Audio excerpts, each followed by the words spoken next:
last we left off our Outlanders. I forget what you guys decided to call yourselves. What did you guys call? We never made a name.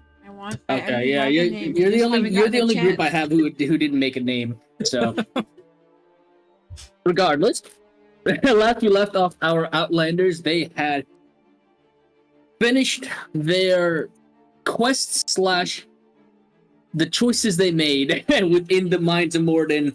Didn't really go so well as planned. You guys killed some elementals, alienated out of them a dwarven artificer and an arcano engineer, and then also seemed to have pissed off the watch or the keeper of Morden, so that you guys were kind of subsequently pushed to leave Morden as soon as possible and never return.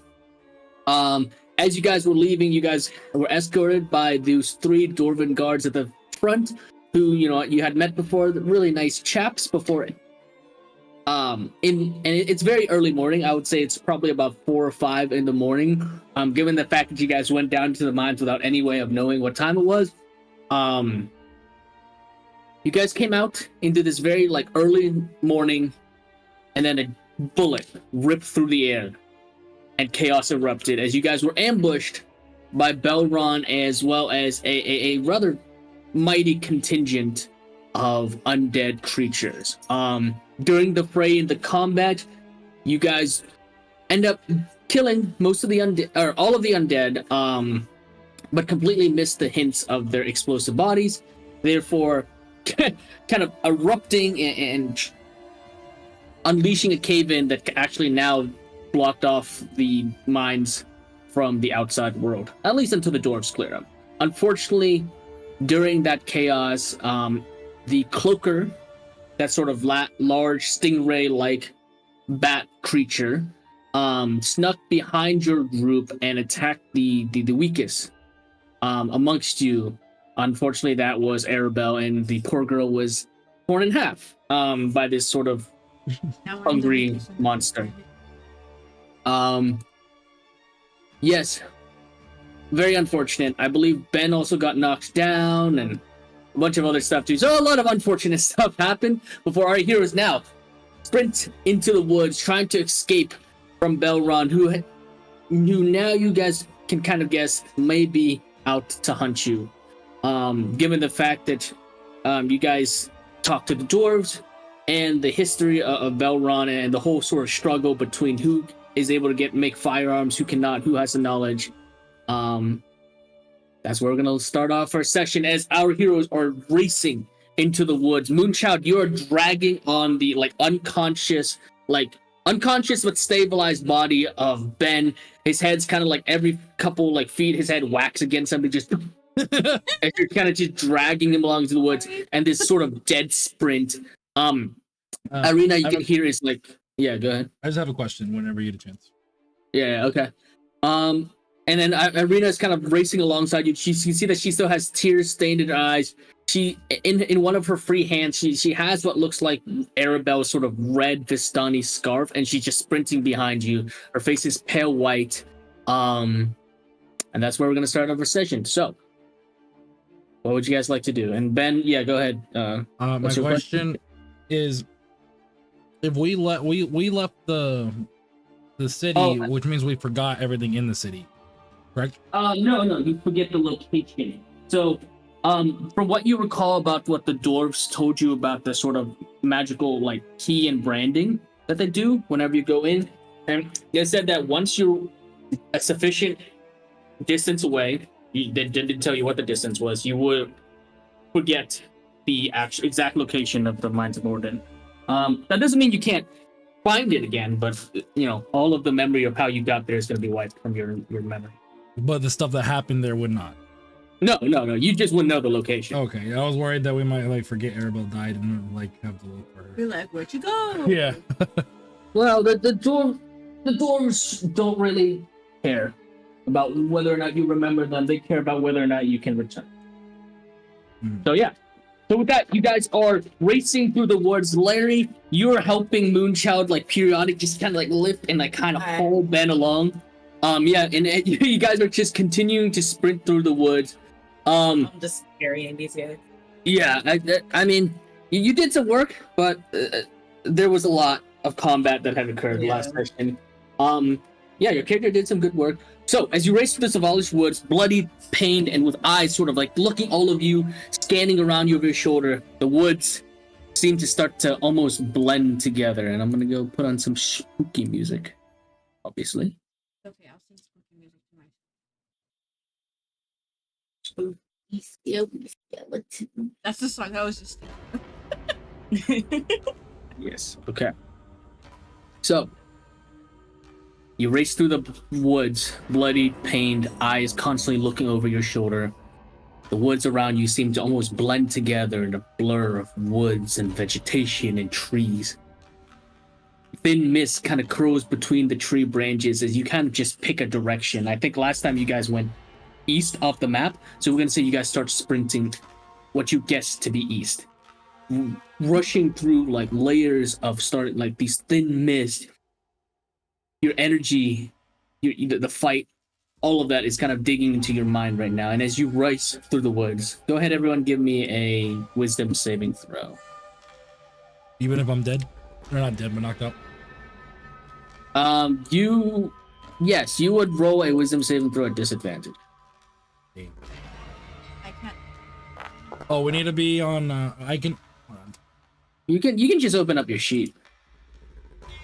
The HUD only appears whenever there's a token of yours on the map, but since right now there's no real scene to show, this is going to be part of the imagination section of D&D, where you imaginate. Before people had battle maps and foundry and stuff, imagination. So, you guys are sprinting through the woods. Go ahead, everybody, roll me a wisdom saving Here's my throw. disadvantage. Ooh, Ben is at disadvantage. damn. How the fuck? So, really excellent rolls regardless. Nice. But for hers, I'm trying to.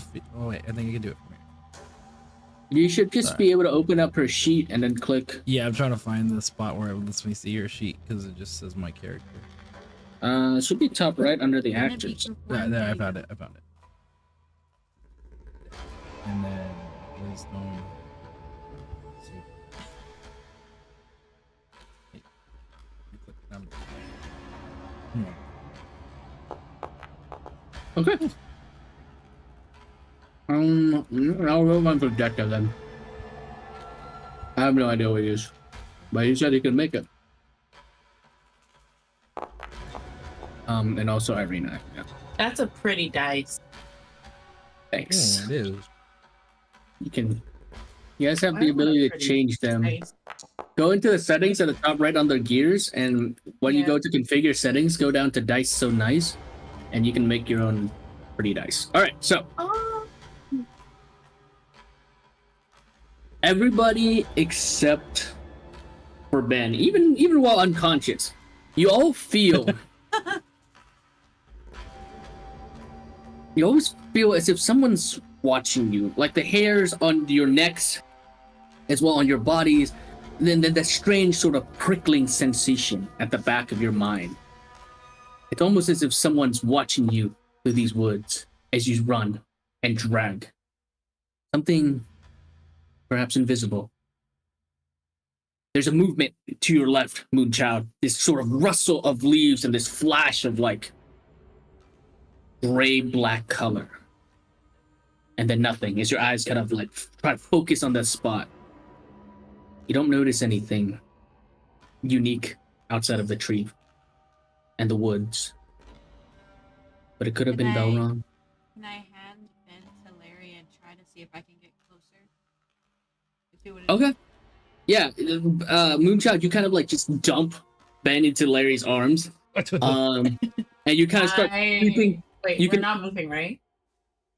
Well, no, well, you suddenly stop in your run as you're escaping from where the ambush site was. Okay, so We're we're using still our running. imagination. So, and then with your failed wisdom saving throws, I'm saying that you, Moonchild, Deca, and Irina would feel like as if someone is watching you guys. And I said that Moonchild to her left, she saw this blur of gray-black movement. before her eyes kind of refocused on it. What did you want to do, Larry? No, I thought if we weren't moving, I was just gonna drop Ben. Okay. Regardless, as Ben's kind of dumped into your arms and the group kind of halts and slows down, you can see Irina's kind of like bent over, sort of huffing and panting. I would say you guys would have ran for about 15, just 20 minutes straight of just pure panic running. You're all ragged and tired. Moonchild, as you kind of look towards this copse of black shaped, free looking like structures through the mist. What would you like to do?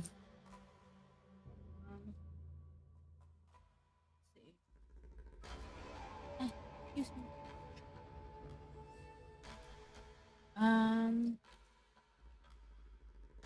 Since I moved closer, can I see anything more or not really? No a perception check.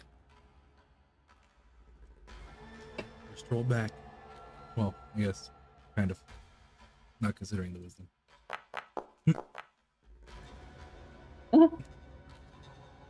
You can't tell.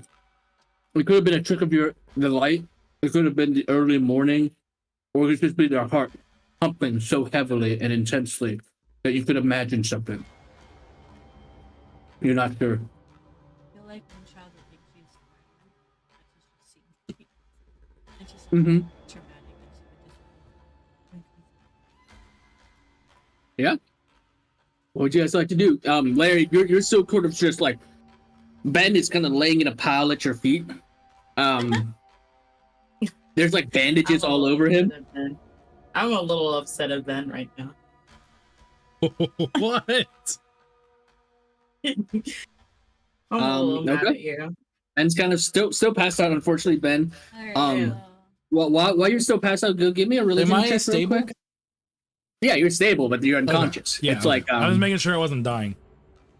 pumpkin. What did you What are say? doing? religion check. I said, yeah, go give me a religion check. Oh, yeah.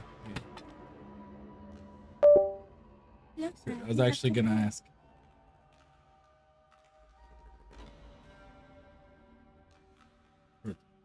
Normal? Yeah.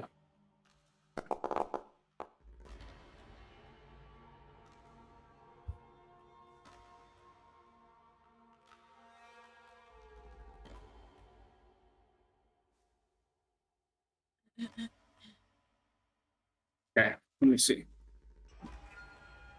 Okay, with a religion check of 15, you feel nothing. Passed out, unconscious, a dead weight. What are the rest of you guys doing? Damn. I'm going to cure Ben. Okay, Heal Ben. go ahead and just roll. What spell are you casting? Cure wounds. What level? I guess first, just to get him on his feet. Okay. Go ahead and roll your 1d8 plus your spellcasting modifier, which should be 5, I think. 1d8 plus 5. And then I'll drop a spell slot for you. Oh, There's no targeting because the target, tokens aren't there. Yeah. So just roll it. Roll it manually, as you should. Pumpkin, come here. I'll be right back. Here we go. Plus 5, he said? Yeah. Hey. Yep. This is not yours.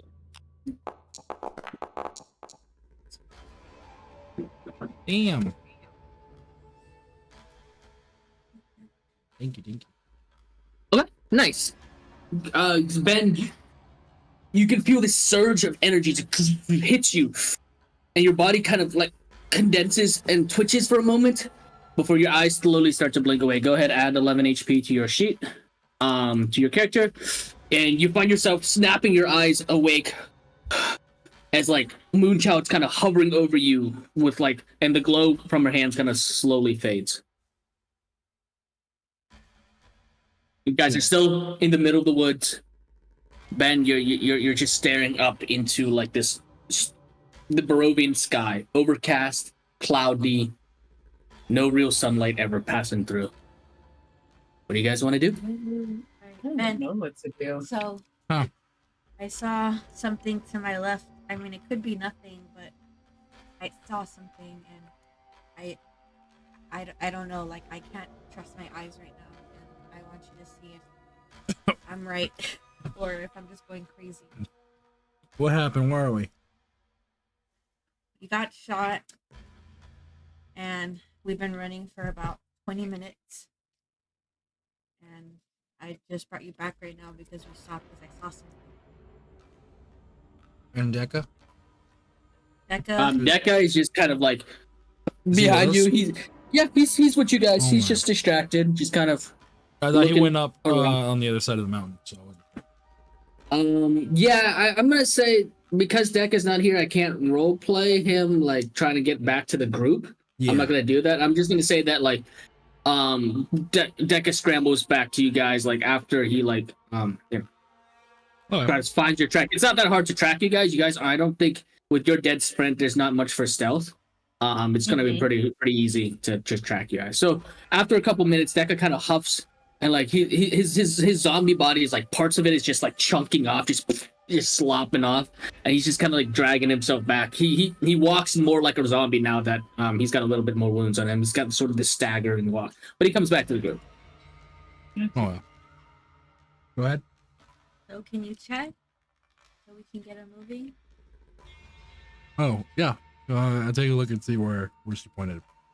Okay, And I yeah. point As you to look, this. yeah, you right, Moochild, you point him towards this the mist around you now. Now that you guys are more awake, more aware, you can also see that the mist around you seems to be sort of ever inching and encroaching upon you. You in this sort of like echoey space, noise and images are almost amplified, and Ben, you can hear Irina's sort of heavy breathing, and she just seems super close to your ears. But as you turn your eyes towards where the tree line is with the shadows, go ahead, roll me a perception check here. Just kind of just look to see what you notice. Larry, anything you'd like to do? I guess check on Irene. Okay. Just to see if she's breathing alright. Yes. Yeah. You check on Irina, just looking at her. She just seems tired. She has wounds on her. But it looks like a mix between of like adrenaline and like just exhaustion, kind of all built into her. Like that's why her breath is so heavy and dense. And she looks at you and she goes, "What is it? Is something wrong?" Nope, just looking. If you're okay. I'm not okay. Yeah. He watches, she kind of just gestures back to where you guys came from and just goes, "She wasn't supposed to die."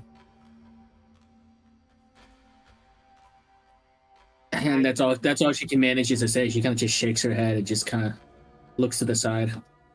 Yeah, it's fold my ears.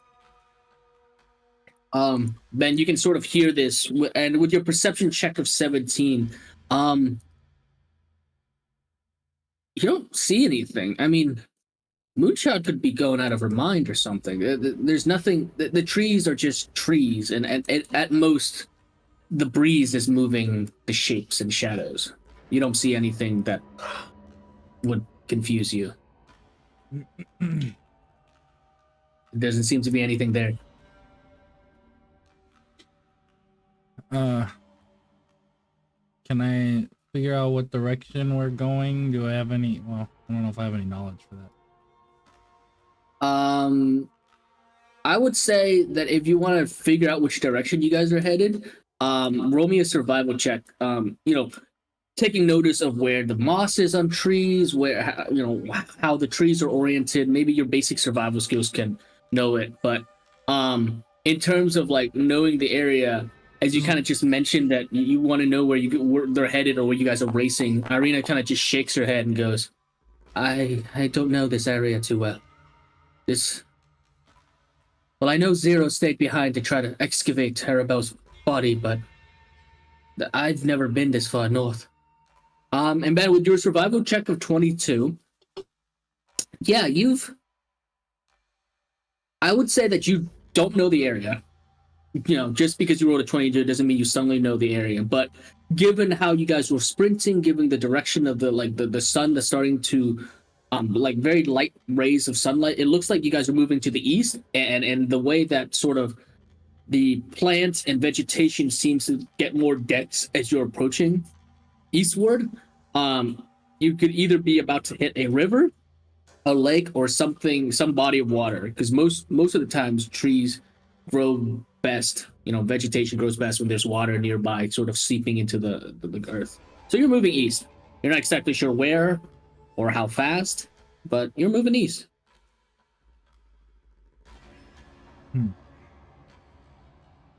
I Would know you guys like we're to do? not going towards the town we were at, right? We're going in a different direction.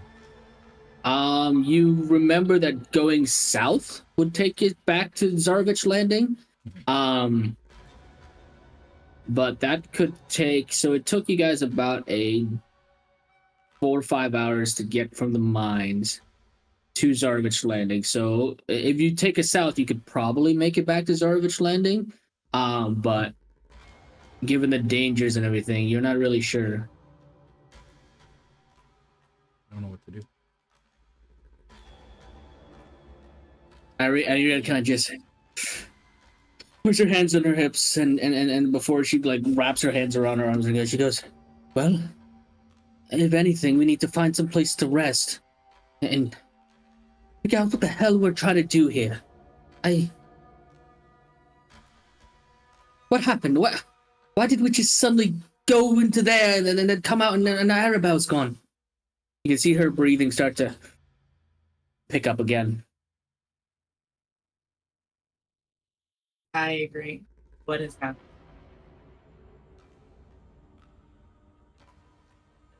We're all a little freaked out right now about everything that's happened, and I honestly don't know what to go from here. But honestly, we do need to rest and find somewhere to stay for now. I don't think we can make any wise decisions right now with the state that we're in. I don't know. Where are we going to find the rest? He could be following us. Irina kind of looks around. She goes, look, there's got to be some cover or something. Does anybody even have food? Thanks. Irina goes, I guess we could find a cave. I mean, it's got to be something in these woods and hills, but if we don't have any food, how are we going to rest and recharge? Which also means that if you guys do go to bed without eating, you won't recover your resources, but you'll recover your HP. So you go back to full health, but you won't get back your spell slots or anything else. I think Okay. we should try to make it back to Zarovich. And have that hunter follow us where he can kill more people. But there'll be more people to help take them out, too. Irina kind of whips around at you and she goes, if we couldn't do anything about it, and the guy was shooting us as from, none of you elves saw him either. None of you. And she kind of shakes her hand out. She goes, what use are we going to be? We need to find that Arvun character. That whatever his deal was, we need to convince him to be on our side. Otherwise, we're going to get shot the moment we step out of any sort of cover. Okay, well, how do you plan to do that? Well, I don't know. You guys are the goddamn Outlanders. The stories tell you guys have all the solutions. The last group marched on the and you can feel her. You can feel her panic starting to rise. You can feel her panic starting to rise. And as you kind of recall, you know, she's not exactly a princess, but she was tasked to go to Vallaki. And then she goes, we were supposed to go to Vallaki and get help back to my village. And then we go there, and the next thing you know, the entire place burns down, and now we're running across the lake, and then there's this monster underneath Zarovich Landing, and then we mess up the mines of Moradin too. What? You guys not know anything! And you can see her voice is just starting to freak out. The panic is rising in her voice. I'm gonna roll a wisdom saving throw, most likely. I would say that she's pretty freaked out. A young girl just got torn in half, and you guys had all promised that you would save that girl. So overall, she's not having a really good time. Give her disadvantage here. Yeah. Why can't I can't look in my inventory. Yeah, you can. You can pull open your character You sheet. have to. Like go top right. Wait. Go just. Right. I mean, I can drag your tokens to the map, but you could just open No, it. no. If you click the little, yeah. Okay. Sorry. You can watch as Irina start to. She starts to hyperventilate, and she kind of just immediately slumps to the ground, just wraps her hands around her knees, and she's. I'm gonna say that she's pretty solidly freaking out now. If we keep freaking out, then we're not gonna make it out of here alive. At the end of the day, we might be the heroes, but we still are people as well. We still make mistakes, and we still don't. We're pretty much wandering chickens. Pretty much, we don't really know what we're supposed to do. You watch it, you. Roll me a persuasion check with disadvantage, because that was a terrible way to calm somebody down. Well, I wasn't done. Oh, okay. Well, then tell me the rest of your argument. Even the DM sass. I mean, yeah, just tell me what the rest of what you said, because you kind of paused there, and I was like, that's not a good sorry. argument. Yeah. Sorry, I tend to pause a lot. But right now, I know you're freaking out, and I know that you're scared, but so are we, and we're trying our best. But right now, we kind of just need to have a level head and find a location to where we can rest. If we can't get our mind straight, then there's no way we can get our body straight. And if we can't get our body straight, then we can't save people that need saving. And if we can't do that, then all hope will be lost. So let's calm down. Let's regroup our thoughts and think slowly before we make any decisions that will make things worse. Yeah, go give me a persuasion check without disadvantage. Just normal roll then. Yeah, that's a much better argument. Ben and Moonchild, what are you guys up to? Where do I go for this? How do I roll this? Or this? On your character sheet, on your main sheet to the left, that's where all your skills Yeah, are. I found it. Yeah. Normal roll. All right, Moonchild and Ben. It didn't roll. How are you guys feeling? Hungry. I think we should try Why to is get some there, food yeah. for everybody. Out in the woods? There's You want to try and go hunting while we're being hunted? get a fish. Didn't he say we were by a lake? Yeah. Can't we like? You guess that you're probably near a source of water at the very least. Given Ben's good survival check, I would say Ben doesn't have the knowledge of the woods because he's not Barovian, but it just makes sense given the way trees line up and vegetation. With your persuasion check of 18, Larry, you kind of kneel down, give Irina a little hug, kind of pat her back and soothe, and as she does that, she immediately kind of like latches onto you, this tense hug, and you can see that she's kind of just crying, but there's no sound coming out. It's like this like sigh and just shaking as she's like clutched the scarf, still bloodied, still red, and just kind of clutching the scarf of Arabelle like against your back, and she's just crying. I give her a little pat on the head. Yeah. And I look at the others like, all right, what is the next course of action? Well, we're gonna have to find somewhere to stay for rest, for one, and then probably food would probably be a good alternative. So you and Ben could probably try to find some fish. I'm probably not gonna be the best fisher, so I could stay with Irina if you and Ben want to fish and get us some food. Where is safe? Should we keep walking for a bit to find a safer place than just standing in the middle of the woods? Yeah, I was saying that we should find a place to stay first before food. Okay, I pick up Irene. Yeah, I'll just say Irina in her state just like straight up doesn't resist you. You know, she's just Cool. and you're a muscular barbarian. She is significant. Wait, how tall did you say you were? I Your was character? like 5 something, 5'3", I think. Okay, because she's a 5'9" woman. Oh, she's taller than Regardless, yeah, regardless, you have this sort of much larger woman and kind of like keep her a mix of on your shoulders and just kind of like attach to you as you guys start to continue moving eastward. Unless Ben or Moonshot had any other objections. I'm done making objections. So Okay, sure. Who's leading the group? not me. What? Why? Why? You always lead. Now you don't want to lead? I have disadvantage right now, so I'm I doing it. can't lead. Well, you don't have disadvantage. You just have -3. I'm holding a crying Not much little better. girl. Disadvantage is on average -4. I am holding a little girl. And yes, and she's holding a despairing, crying, not little girl, grown woman, but it's still despairing. After all, I would say Irina really didn't sign up for this much of death in combat.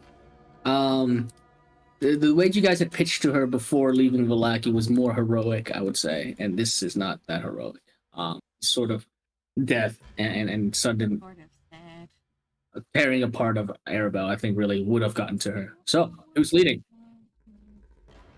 I hope Deka shows up, by the way. I I hope called him so and sent him a too. text, and he never sent me. Okay. I guess All I'll right. lead shit since Ben's being a little peepee head. I'm not going to be responsible for it anymore. Okay, then I will, and it'll still be your fault. Okay. Go ahead and roll. I'm If okay, you're go leading on. Moonchild, go. If you're rolling Moonchild, go ahead and roll me a perception check. Ben, you said you'll go on your own. Baiting. Hmm. Bait and splitting Well- up, since then he'll only go after one of us. Whoa, that wait, we're doesn't splitting. make any Wait, sense. He's that's gonna the want to hunt plan? the rest of us. Exactly, but Wait, at least to that's give the plan? somebody a better chance. No, it's not the plan. It's just Hey. an idea I have. I would recommend not. Not only will it make it harder for the DM, but also I will shoot your character's brains out.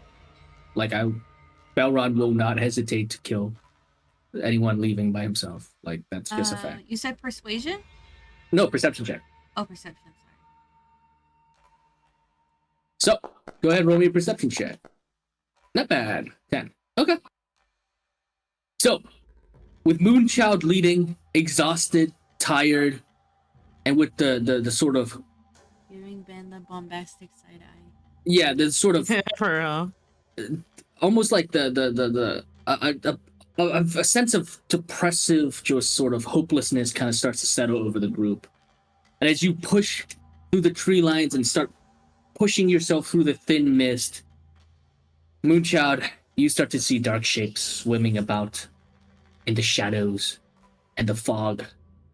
And everyone around you following you.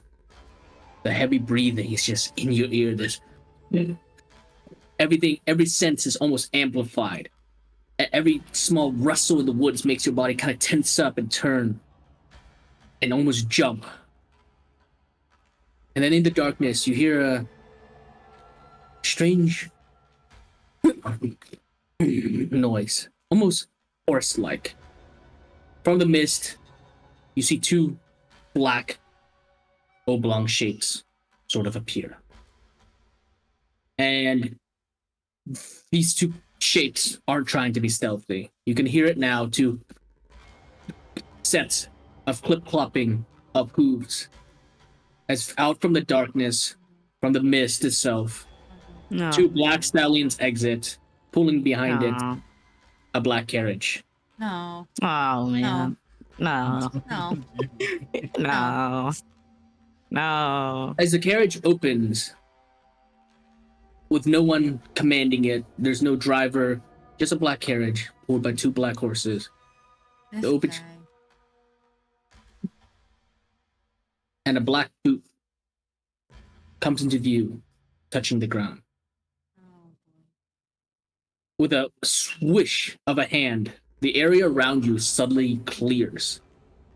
Oh, what the? Wait, what do you mean And- clears? The mist. Oh, the mist. Okay. The mist suddenly just clears. Just like all the I'm like, what do you trees mean vanish. clear? The trees? and all the sort of the fear and the inhalation of the mist, you know, which can be dangerous. Your breathing returns to normal, so no constitution saving throws needed. Woo. And the mist clears, and you can see now that the path you were walking on finished in front of what looked like a long set table with multiple chairs, a large sort of cushioning throne-like chair, and the table's topped high with food. And you can smell this flickering of flames as candles suddenly ignite upon the table, and the smell of this calming herbal tea wafts into the air. It's the Mad Hatter. And then rain starts to fall upon the woods, but not in this one little clearing. It's almost as if the clouds themselves split and encircled this clearing. And there, with this smile and through his red eyes, his blue-black hair, Strahd offers a hand, still standing, and gestures to the table. Did it load? Is it loading for you guys? We're at It's stuck at 98%. 98, yeah. Okay, all right. 98%. So we'll see the scene in a second here. I sign, just say hi, Strahd. Yeah, as he kind of just gestures to the table, there's this smile upon his face, and he says, "Oh wait, Ben, you have 11 HP. Sorry. Oh, I had asked you to. Yeah, He put falls HP. asleep. All right, it's fine. Mhm. No worries. my bad. You're not prone, but I added the 11. It's fine. You see Strahd, Moonshot, you're in front. Of course, you're right there. Irina, as this sort of scene appears, Strahd stands next to this large sort of kingly table, and in his smile upon his face, the rain just splattering everywhere but this clearing. He smiles and goes, "You all look very tired. Please, you should sit and eat. It is going to be a cold day today." And you watch as he Oh, again, it's he morning? gestures. He looks at you, Larry, and goes, "It will be, but I don't want to speed up time too quickly, yeah? I like to take my weekends a little slow." He smiles and he again gestures to the table. You guys don't really know what day it is. Like, what day is it today? You've been in the mines for like a good while, like 2 or 3 None of days us at have been least. checking days either. Yeah, none of you guys have been taking, but the DM Like has, weekend, obviously. is it Saturday? Sunday? Sunday too? Strahd gestures to the table.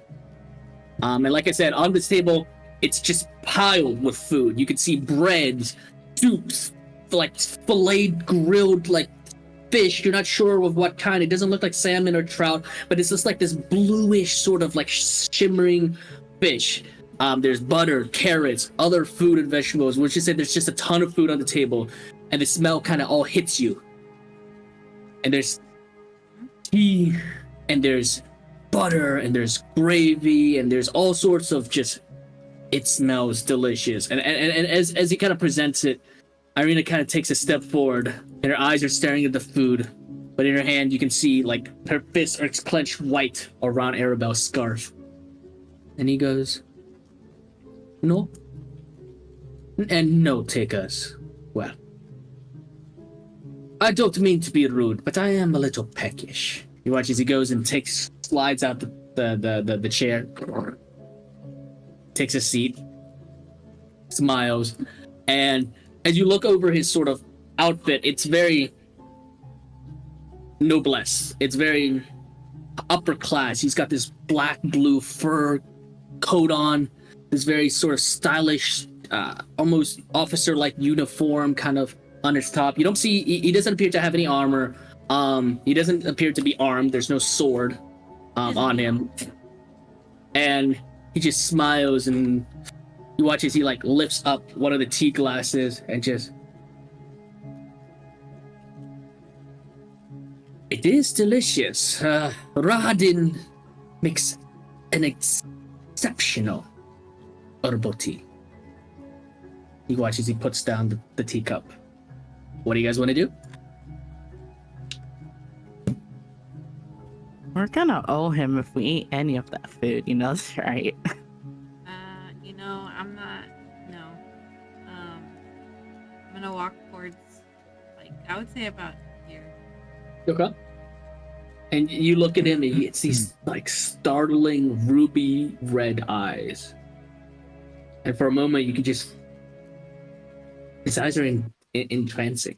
They're intense. What do you want to do? Look, Strahd, you're a nice guy coming out here in the rain and all, but I know there's a reason why you're here, so why is that? He gives you this quizzical look and goes, why must you think there is a reason? I had invited you to dinner some time ago, and you seem to have disregarded my invitation. Rude, of course, but it happens. People are busy. So you brought And then me he, brunch? like, smile. Wait, sorry, what did you say? Look, so you brought brunch. So you brought us brunch. He goes, is that what you call it out beyond the mists? Brunch. That is quite clever. Yes, I suppose I did bring you lunch. Brunch. He makes a like quizzical face. He goes, none of the other previous Outlanders ever called it that. Must be a new age thing. But yes, it's all. I guarantee We'll you. just keep getting older. He goes, I guarantee you it's all good food. No poison, no acid, nothing dangerous. I wouldn't want to harm dear Irina. And you guys seem to have done enough harm to her, yes? Oh, There's a smile on his face. He goes, There no, is a reason. no takers. He goes, then of course there's a reason. The reason's rather straightforward and simple. I am showing my dear, and he gestures to Irina, who hasn't said a word. Her face is pale white. He goes, I'm trying to show her that in my care, as opposed to the dawdling that she's done with your lot, she's safer. Clearly. And he just smiles. But of course, that's definitely not something you'd like to hear, so I'm here to just bring you brunch. And of course, if you guys want to roll insight checks, you can. Oh no, I believe you. No, I just believe him. I know, It's I believe strahd. him. I don't think He has no reason to do he it. has no reason to lie.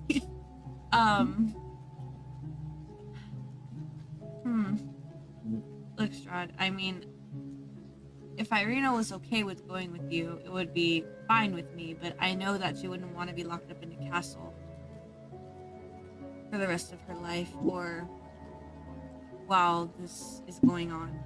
She would want to go out in the world and help. He watches his face kind of creases his eyebrows and goes, lock her up. I never once said I would lock her up. She's free to come and go as she pleases. In fact, she can just take the carriage. He gestures to the carriage behind him and goes, I don't think you understand how this love thing is supposed to work.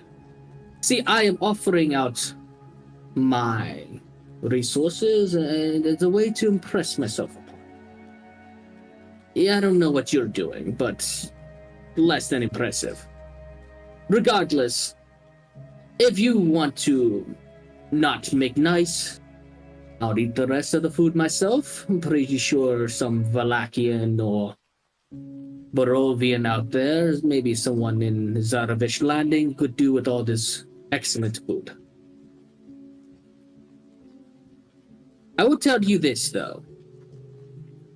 If I leave now, you will have no safety from Belra. He has this, and you watch as he smiles.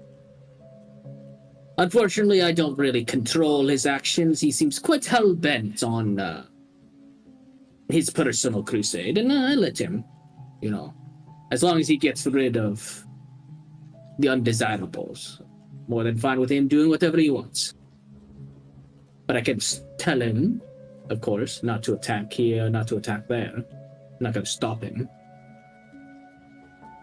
So, you've got the choice here. Pretty simple. You sit down, eat, rest, recover yourselves and whatever paltry magics you have left, or return into the woods and hope you don't get shot. He gives you a smile. Of course. You guys have anything questions? He's like, besides, I really just want to have a little bit of a conversation back and forth. I'm quite interested in all of you, to be honest. How you came to be together, how you formed as a group, what your intentions are with my home of Barovia. Didn't you already know enough the last time we met? But I didn't really get to... Oh, no, not really. After all, that one, he gestures the deck, became whatever that one is. And of course, you've picked up a new ally along the way, so another conversation would be helpful. For you? Well, helpful for all of us. I promise you that if you sit at this table, I will answer all of your questions truthfully about anything. Insight. Roll me an insight check. Larry, what would you like to do? Or anything you want to add? Well, Ben goes ahead to make that roll. Shit, I don't know, man. I'm just holding a crying. No, now. she's gotten off you. Oh, okay. She's just intensely holding Arabo's scarf and just glaring at Strahd, and it's she hasn't said a word. Ben, with your insight check of 25 total, natural 20, very awesome. Nice. Strahd's not lying. Well, I mean, not lying to the extent of he will tell you the truth, but he might also hide other truths as well. Telling the truth is different than not telling a truth, right? Between the truth and hiding. The truth. And you figure that Strahd, although he's willing to sort of have this conversation, you get a sense that he's honest about that. He hasn't made any aggressive movements. He's not armed.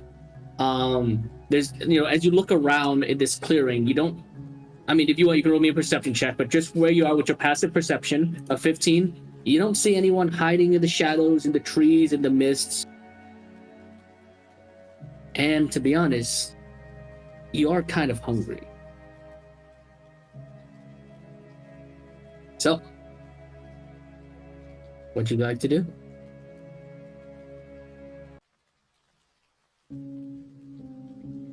Bruh. Okay. You go ahead and you pull open a seat. And as you do so, you can see Wolf Strahd is very keenly watching you. Yes. His intense red gaze. Before he turns his attention to Moonchild and goes, "And you?" I look at Irene. If Irene moves, I'll move. That's what I was about to say. Okay. As you guys all defer to Irina, you see Strahd sits back, just regal, kingly, just confident, and with a soft smile on his face. Irina, you can see she's clenching that scarf. She looks down upon it. Before you watch it, she stomps over to the table and immediately slams the scarf down on the table, and she goes, "This. Huh?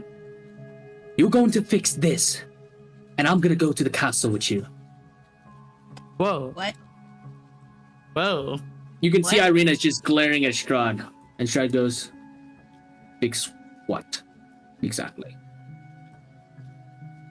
And Irina, her jaw clenched. She looks around at you guys. She goes, "What? Oh, we're just gonna forget that she died?" Of course, we're not gonna Of forget. course Irina. not. Well, I don't see any of you guys offering anything else. She points to the scarf at Strahd and she goes, "This belonged to a little girl. She died when one of your monsters killed her. You're going to fix it. And if your price is for me to come to the castle, then fine." But she glares at you, like all of you, and just goes, "Unless one of you are willing to put your life on the line for the Arabelle." I will. You watch as Strahd kind of... It's a strange look. It's one of, like, confusion, as if he doesn't know what she's talking about. And one of, like, strange hope. And he goes, I'm sorry, what happened to a little girl?" And Irina just kind of gestures to it, and she can't seem to formulate the words. Does anybody else want to talk to for He her? got ripped in half. Strahd turns to look at you and goes, Oh wait, I thought she died from a. Well, I didn't know she was ripped in half. Ben. Yes, she was ripped in half. Yeah, I mean, Larry, your character was there, Larry. So yes. You would have Larry would have seen Irina torn in half. Not Irina. Like, Not Irina. Sorry, God. Arabelle. Oh my god, I'll give up my life for her. Strahd pauses and he goes, "A little girl was ripped in half. When?" And you can see there's this intensity in his words and his eyes kind of narrow. When? Just before Belron took his first shot. I think that's the other way around. No, Belron he shot after everyone was dead and the things blew up, remember? No, but he also shot one of the guards before. Before the guys blew up? Yeah, that's how they initiated their ambush. Well, we weren't out shot. there. We went out during the fight already. Yeah. So I don't think we ever saw that first shot. Okay, gotcha. Okay. Yeah, so Strahd goes, When we went out, there was already like undead things outside. yeah. He goes, "What was this young girl's name?" It was a girl that was traveling with us, Arabelle. You can see his face kind of looks down at the table. His posture kind of slumps a little bit. He goes, "That's very unfortunate to hear. How did she die?" You just. She was ripped Okay. apart, right in half. What was the monster? The creature. I think you would have. I think with given your background, you would have known it's a cloaker. The cloaker ripped Arabelle right in half. And that was it.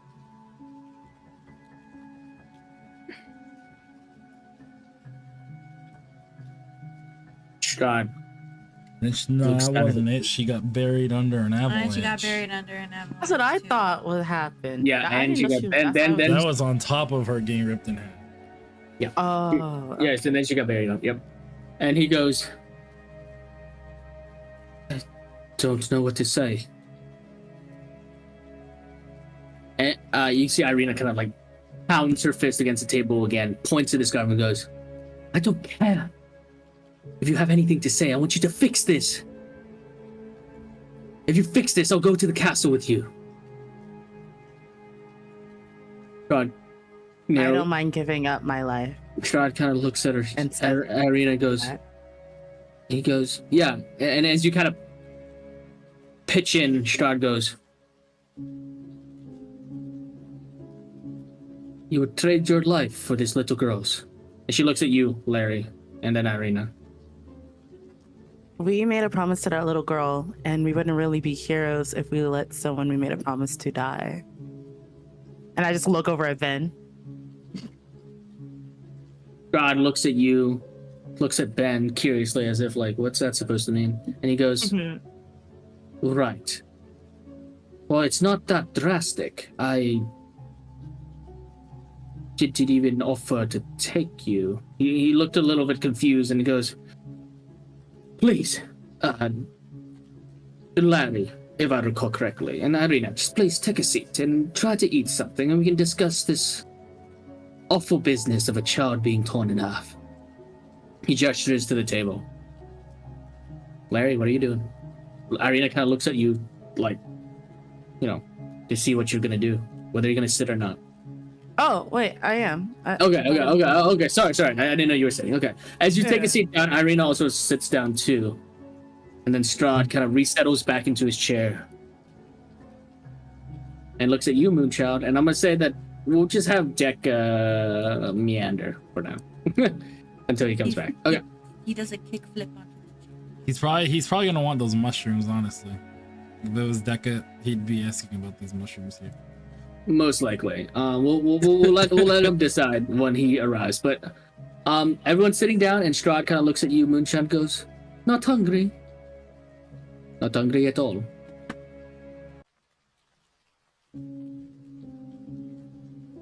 If Irina feels comfortable, then Yeah. Okay. We'll say that you also take a seat down, and Strahd goes, "Excellent. Let's dig in, and then we can discuss this Arabelle. I'd like to know a little bit more about her and why she has put such sadness upon your group." And with that, you watch as he just starts to eat. Also, He I want drinks to be his very tea. clear about what Moonchild eats. She doesn't want to eat Okay, any yeah. meats, but like Okay, just don't eat no any meats, no meats at all. Okay, so no meats at all. So there's the only thing that leaves left is going to be some of the bread, some of Not the even the fish. butter, and like the vegetables, I basically. guess the fish is the only meat there. Yeah, she can eat the vegetables, the bread, and she can have tea, I guess. Okay. And as you guys eat that, Larry, are you going to eat as well? Give me the meat. Okay. As you say, Larry's give me like, the "You beat. gonna Charge. eat You that?" watch as Strahd. Yeah, as you say that, you watch as Strahd just goes, flicks his hand, and you watch as a stack of like chopped up grilled fish fillets just boom, zooms over and Oh, settles snap. itself right in front of you. And he looks at you and goes, "You are one of those pirates, yes? I do go R. Interesting. I see you're quite the muscular woman for someone of your height." And if you recall, Strahd's about 6'5". He's a pretty imposing man. He goes, "No, I just think it is quite impressive that you're able to keep up with those who are taller than you." No, I'm not trying to offend, of course. Deca, hi. That you're here. You guys are currently in a clearing right now. Strahd has set out a table with food, teas, fresh, bread, grilled fish, grilled meats, eggs. Strahd, you say? Yes, right here. Huh. And he's kind of invited you guys down to sit for, as you guys called it, brunch, which he's never heard the term before. But Oh. at the moment, you guys were discussing about Arabelle, and Irina had demanded that Strahd fix Arabelle's death, whatever that means. Okay, so I guess, what are you up to? Everyone's at the table. Ben, are you eating as well? Yeah. Okay. You don't have to. You don't have to eat. I'm away. Okay. All right. Yeah, you start to eat, and Ben, as you eat as well, it's pretty good, to be honest. For you don't really know how it's cooked or made, but it's pretty good. There's nothing strange or gooey or gross, and in fact, I'm gonna say that you guys can eat your fill as Strahd just continues to eat, and as he does so, he kind of looks at all of you guys almost curiously, as if you're like the most interesting guests he's ever had, and he's gonna look at you, Ben, and goes, "You, the half-elf. I think last time you said your name was Ben. Did you find that dagger of yours, the one that's was all golden and glowy?" Where did I find it? Well, of course, where?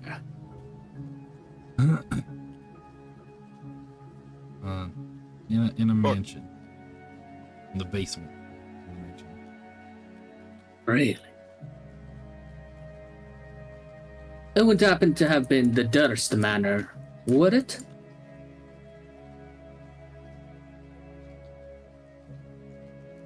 It gives you a smile. Yes. Huh. That is strange. I suppose that dagger likes to bounce around somewhat. Then he's gonna turn to you, Dekka, and goes, and you turned all zombie after that awful situation at Zarovich Landing? He's gonna look at you, Dekka. Hello, Dekka? Was that a question? Yeah. Dekka? I heard a statement. Oh, Dekka, are you there? I think their phone went off. Someone's phone went off. Did he? I heard. Yeah, no worries then. Yeah. So, as you continue, Irina has not touched anything more than the piece of bread, and she's still glaring at Strahd. And he looks at her and she goes, "Please, my dear, you don't have to look so upset. It's not my fault this Arabelle died, and I feel awful for it." You watch and she glares and he goes, "Not your fault. This Belron works for you. He's shot by friends." And Strahd goes, "Well, what your friends up to?" He looks at you all. "Surely there's a reason Belron shot you. He seems to have a gripe against the dwarves, not you." He looks at all of you guys. Does anybody want to answer? I mean, we were at We the existed location. there. You watch as he like picks at this, as he kind of picks at this bone. You know, his fang kind of like exposes itself a bit. And he kind of pries out this fish bone from his teeth before he goes, "Excuse my lack of manners, but I haven't had grilled fish like this in a while. And of course, you got in the way and he shot you. Regardless, don't be so angry." He looks at Irina. And he goes, "You know, I could really help you all. It's not so much to ask. I'd already tasked you to try to kill this veiled one. I think you really should take me up on that offer." He was on the list. And what is the rest of your list?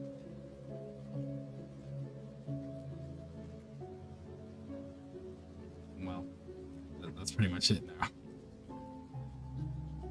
So then you're open to a job. Considering our last one fell through, yeah, I guess so.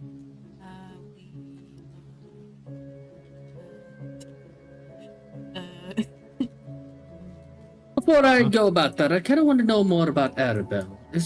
What kind of girl was she? Did she belong to the Valakians? Or was she one of the She was a what? She was a Vistani. If a vampire's pale face could get any paler, it almost seems like it did. You watch as he carefully puts down his fork and goes, "She was Vistani." Yes. Well, then that does change.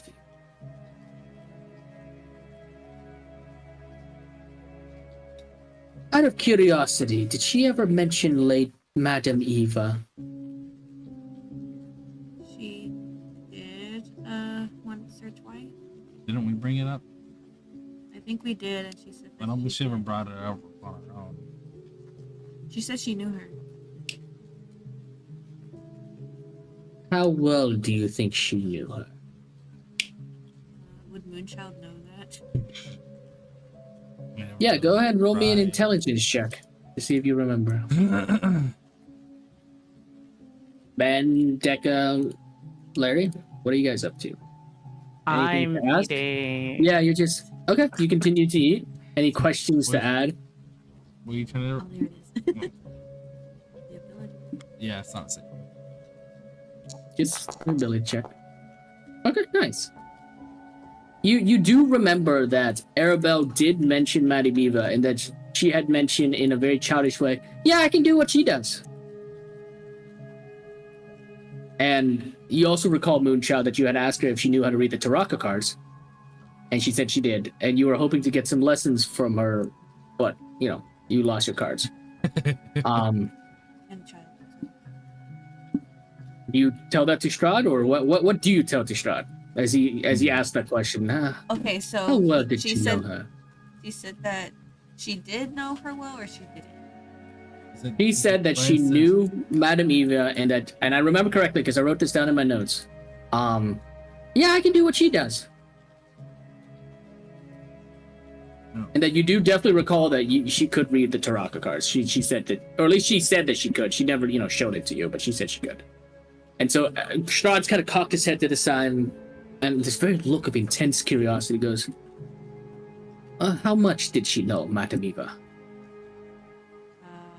Well, she could do the Tarako cards as well. And there's nothing else. Not really. Roll me a deception check. He watches his eyes Wait, what am I intensely. decepting? Were you lying on purpose? No, I wasn't. What did I leave out? What did I leave out? I got the ADHD. What did I leave You out? didn't tell him that. Do you want to tell him that Arabelle said that she can do what That's what I said. Madame Eva You does? just said she could do the Tarako cards. You were almost able to do Tarako cards. I thought, okay. It means Arabelle has whatever power that Eva has or had. Oh, I thought it was just the Tarako cards. No, okay, not then, just then Tarako. that was just miscommunication.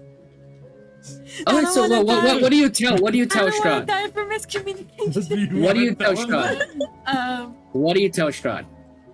So, the intelligence check is basically so I can bring up old lore, and I basically confirmed that yes, Arabelle did mention offhandedly that she can do what Madame Eva does, whatever that means. She never confirmed it, and she said that she can read the Taraka cards, but she never, showed or did it for you guys. So, with those two things, what do you tell Strahd?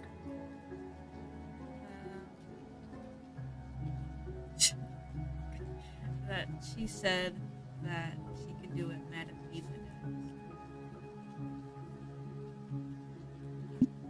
Whoever wants can roll me an insight check.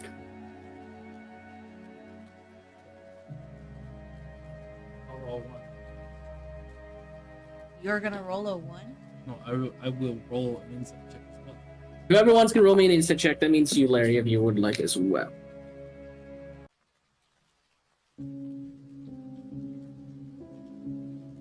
If you want to roll an insight check, Larry. Yeah, sure, why not? I'm just inside check if I can find my attributes. I just look over eating. All of you guys can see this kind of sadness in Strahd's eyes. You recall that, and I don't know if you guys recall this, but you do your characters recall that of some of the stories that you heard about Strahd, especially when you were at the Vistani camp, they did mention that the Vistani in the past had rescued Strahd when he was at the verge of death, before he became a vampire and rose to power. And that's why the Vistani aren't ever hurt or targeted. They go about Barovia as they please. Obviously, any dangers that don't involve Strahd, he's not gonna, he can't handle. A world is still a world. And so you can see this sadness in his eyes, and he looks and inhales and exhales, and he goes, right. I would not be of the right gentlemanly mind if I did not help poor Vistani girl that befell such a terrible fate. But unfortunately, I can't do this without your aid. And rather, without making some sort of deal. Seems Obviously. legit. He goes, any magic or sway I have would bring her back as something not truly living. And that is but the extent of my powers on some days. But I could reincarnate her. Even from a tiny bit of flesh that she might have left. I can do that, of course. And I would be happy to.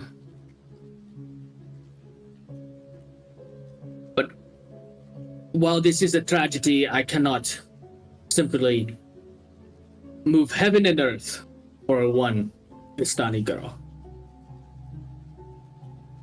She died outside of my control. So now I'm gonna need you to offer me something for her life.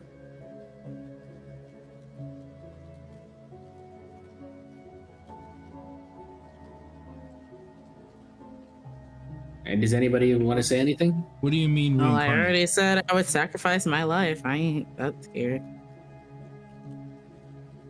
Strahd looks over at you, Larry, and he goes, that is admirable. I will give you that. Not many are so willing to throw themselves at death for the sake of others. He turns to you, Ben. What did you want to say? I said, what do you mean by reincarnate? She will simply return her soul into a new body, regenerated from whatever remaining wounds or flesh she might have. Now, she might no longer be a human, but she could be something else. Dragonborn, elf, halfling, gnome. Really depends on the weave and its direction in this entire drama.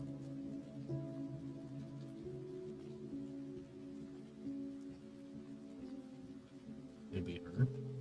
I mean, it's gonna still be. He said it's gonna still be her soul. Yeah, as you guys kind of whisper to each other, he goes, of course, it will still be Arabelle, you said. Yes. It will still be Arabelle, except she might look a little bit different. That's all. Would she still have the same memories she did in her past body? Unless the soul is willingly giving up those memories, then yes, she will. Yeah, she might. She probably doesn't want to remember dying like that. You see, Strahd kind of gives like a little half shrug and he goes, the capability is available. Whether or not the soul is willing to accept reincarnation is up to the soul itself. You see, You don't Irina know. again just slams her hand on the desk and she goes, so what's the catch? The Strahd kind of That looks at alone's a her. pretty big catch. Head. Strahd turns to Udeka and goes, excuse me. Huh? Thinking out loud. Do you happen to have her head? No, that's with the top half of the body.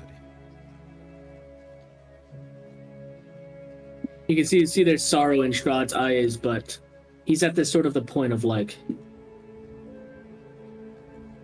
this is going to be your call.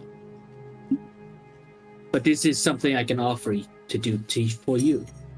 And Irene goes, again, what is the catch? And Strahd kind of just gives another shrug and goes,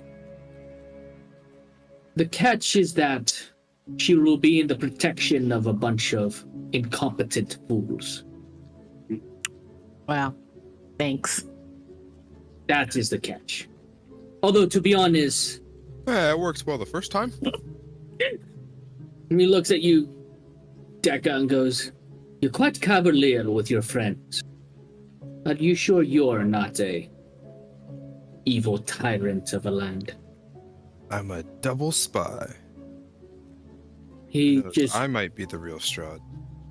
he sighs and he goes, this is my offer on the table.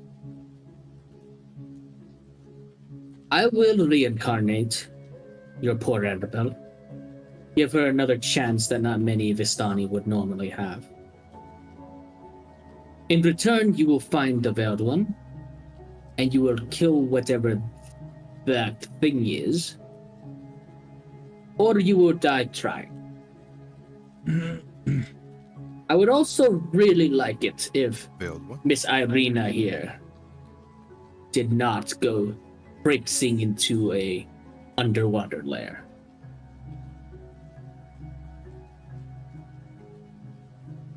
Irina still has this intense look on her face, and she goes, "And if we do this, you'll bring back Arabelle."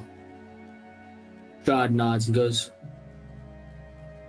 "By the land itself, I make you this promise." Do we get Arabelle before or after we kill the Veiled one? He turns to you, Jack, and he goes, "A shrewd man. Very businesslike. No, you will get Arabelle after you defeat the Veiled One and bring whatever After. corpse it is, or whatever the thing is, bring it up to the surface. Or just give me a holler. I know how to find you." You know how to find us? Reincarnating into something. Yes, of course he does. Strahd turns to Larry and goes, "Of course, I can find you. He Would you found like us to know right how?" here. Well, I mean, yeah, but it's just like saying it out loud sounds pretty weird. I'm not I judging, suppose just, it you know. does. Well, I have to keep an eye out of all my subjects within Barovia. Outlanders included, of course. I That's apologize if that bothers you. I have already taken pieces of your hair and, well, fair. Oh. it's that. Wait, my hair? Oh, Strahd. And you do recall that I way back remember. when, whatever, the first time you guys met him and talked to him, he had used his vampiric charm and extracted hair and stuff off you. He goes, "It's a pretty simple spell, really. Crying. I'm sure one of you guys will figure out how to use it sooner or later." Watch as he continues to eat. Yeah, go ahead, Deco. Anything you want to ask? So like, where would be like the best pockets to pick in your lands? He goes, "Pickpocketing is illegal. But not for me, right? Nudge, nudge, wink, wink, you know? It is illegal." But only if you get caught. Of course, and I like your attitude, to be honest, in that sort of thing. Yes, it is illegal until you're caught, of course. If I catch you, I would have to kill you. I'm already Don't dead. get caught. Yes, I suppose you are. You know, So that in is that very case, interesting. I've never seen a just be good zombie with such knowledge. Usually they're whites. Not zombies. You know, I can't explain it to you. I just feel like it is what it is, you know? Yes, of course. He watches, he's So- going to take another swig of his tea and goes, "That is my deal on the table. You can accept it or not. But I What? believe poor Arabelle will still be dead." Oh, I accept, but wait, what about the You richest can't just pockets accept to it pick? for all of this. Where's the richest pockets to pick? I No. accept, where's the pockets? No, no. Strahd kind of gives you a look and goes, "If Where can I stir some pickpocketing trouble?" is illegal, I'm not going to tell you where to pick the best pockets. I'm sure you can use your own little undead brain to figure it out. Well, if it was legal, where would you do it? I don't need to pick any pockets. I own the land. I am the Oh, land." then give me more than I could pick. He's going to go, "Does he ever tire you like he tires me now?" And he looks at the rest of you. How do you You think have we got in this no situation, idea. Strahd? No. No, We- Decca's pretty okay. I don't. I mean, I'm. You see not that Strahd's making already the finished. decisions, Strahd's but- kind of finished his meal. Yeah, what do you want to do? But I am not totally cool with him reincarnating her into just something random. What if it's a bug? She's gonna be the What if monster. it's a monster? Yeah. The veiled one. The God veiled- goes, That is true. We don't know what she's gonna be reincarnated as, and that's the issue. I honestly, it's up to Irene. I trust Irene's judgment. I'm gonna say, Irina kind of looks at you guys, looks around at you guys. She goes, she goes, what will she turn into when she's reincarnated? And you see Strahd gives a little shrug and goes, like I said, it's going to depend on the weave. But you'll be humanoid, not monstrous. Most likely one of the functional races within Barovia. Human, maybe a dust elf. Oh, that'd be really interesting when she becomes a dust elf. You could be a tiefling, yes. It really depends on the Another magic. tiefling. Strahd. You know anything He turns his glare at you. Yes. guns? You know anything about guns? There are these things with the black powder that go. Do you And have the a bullet goes mute through you and you're spell? dead. Can you just? Becca's like a little child. As you bring up guns and firearms, he gives you this very interested look. He goes, "Oh yes, I do know about firearms. What do you know about firearms?" Well, not a whole lot. I'll show you mine. Look what I found. So you pull out your weapon? Yeah. Okay. Yeah, I'm gonna show it to You him. pull out the revolver, and you kind of like, do you put it on, what do you do? Like, do you put it on the table? Do you point it at him? Like, what do you do? I'm gonna walk over to him eagerly and with it in my hands, kind of just like holding it out, displayed. Yes. Look. He look turns at in his this. seat, looks at the revolver, looks up at you, and goes, "And." Can You I make it better. frisbee one of the plates on the table at Decca's head? Yeah. Go ahead, roll me a d20 plus, your attack modifier. So strength Spidey plus, senses. so dex plus Spidey senses. plus 3. Dex plus 3. So whatever your dex is plus 3. So 3 plus, so 1d20 plus 6. I think you would have to beat my passive perception here. 14. Damn. Yeah, you beat it. Right on the 14. Decca, as you're excitedly showing Strahd the revolver as well as some of the bullets, you don't notice this as the plate just frisbee towards your head, and in this flash of like black, blue, and red, Strahd's arm, his left arm, kind of shoots out and grabs it. Man, in that instant, I need you to make me a perception check. As he grabs the plate and retracts just in this really rapid motion. Roll me a perception check. Or actually, except Decca, anybody else can also roll perception checks as well. I got me. Okay. I'll try. Yeah, I'll go do perception. That's persuasion. You're minus Fuck. 3. You're minus 3. Shut up. For a moment, as his arm shoots out and grabs the plate and retracts, all of you guys, except Ben, see what looks like a normal arm. It matches his right hand. Sort of like pale white, muscular, like sort of like these long kind of nails, almost like claw-like nails that you no doubt vampires used to like tear people's throats apart and kill people. But Ben, with your 18 perception check, that left arm kind of shimmers strangely for a little bit as he kind of retracts it. And that's all you notice. The DC was a 20, but I said that if you could beat at least a 15, I'll give you something. Then that's all you notice. The DC's a 20. You rolled an 18. Me. You watch as he catches the plate. Decca retracts it and goes, "Your friends are also childish as well, Decca." Now, Well, It's just them, I promise. as for the firearm, What did you watch as he puts the plate down gently and goes, "As for the firearm, I don't know so much as Belron does. He is the one that had really opened my eyes to the possibility of firearms. I find them a little bit uncivilized." reasonable. Well, then, do you know any tricks of the trade for like a pickpocket or a stealthy way to kill someone, or like almost like a way to kill someone without them even knowing. You watch half of his smile curls into a smirk, and he goes, "There's plenty of ways to kill a man without them knowing in Barovia. I'm sure you have your own ways too." Well, sure, but they can't possibly. But the be as question, yours. of course, it never is. He goes, "The question, of course, is what you're willing to offer me in exchange for a little bit of knowledge." Knowledge. And what knowledge can you give me?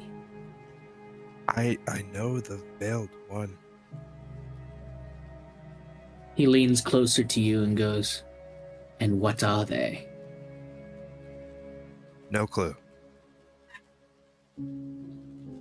I would recommend you cleaning and making sure the black sulfur is not wet. With the rain, I suppose you can't really fire that well. He looks up at this guy, and you can notice, like, everybody everywhere else is raining except the circle around this clearing. Like, literally, like, the water just seems to not fall upon this area, but everything around you is just drenched in, like, this rain. Guys, when did it start raining? I wonder how you got so strong, Strahd. You're like an icon. He looks at you, Larry, and he goes, "Thank you. It took time. Training, of course." Reputation era. Strahd, how old are you? He looks at you, Dag, and goes, "Oh, if I told you, you would believe me?" Well, I mean, yeah. I mean, You said you wouldn't lie. Of course. But just like you never ask a woman her weight, it's quite rude to ask your lord his age. But regardless, I am 362 years old. I was 32 when this happened to me. And 330 years later, here I am. Unfortunately, So you had that- time to get strong. And of course, you put in work and effort. Well, of course. My family was a military family. We were conquerors. So I was a soldier before I became this. Oh. do you have any cool daggers? Wait, sorry, Deca, what did you say? Any cool daggers? He looks at you and goes, "I don't use daggers." What do you mean? He just gives you a shrug, and he goes, "Well, I suppose I was never trained so expertly as you with your dual weapons. I prefer a longsword, traditional fighting styles." Yeah, you look like a man with a long sword. I bet you do. He gives you a smirk and goes, "Would you like to see it?" I guess it depends what kind of longsword we're talking about, but sure. You watch, yeah, you watch as, like, he smiles and there's no amusement in his eyes, just like this intense, "Do you want to see my longsword?" Yes. You watch as he, like, flicks his finger, and the carriage door slides open, and you watch as, like, floating out from within the carriage vertically is this, like, two-handed kind of longsword weapon. Can I run at it and grab it? You could do whatever you want. I'm gonna dive for the handle. Oh my god.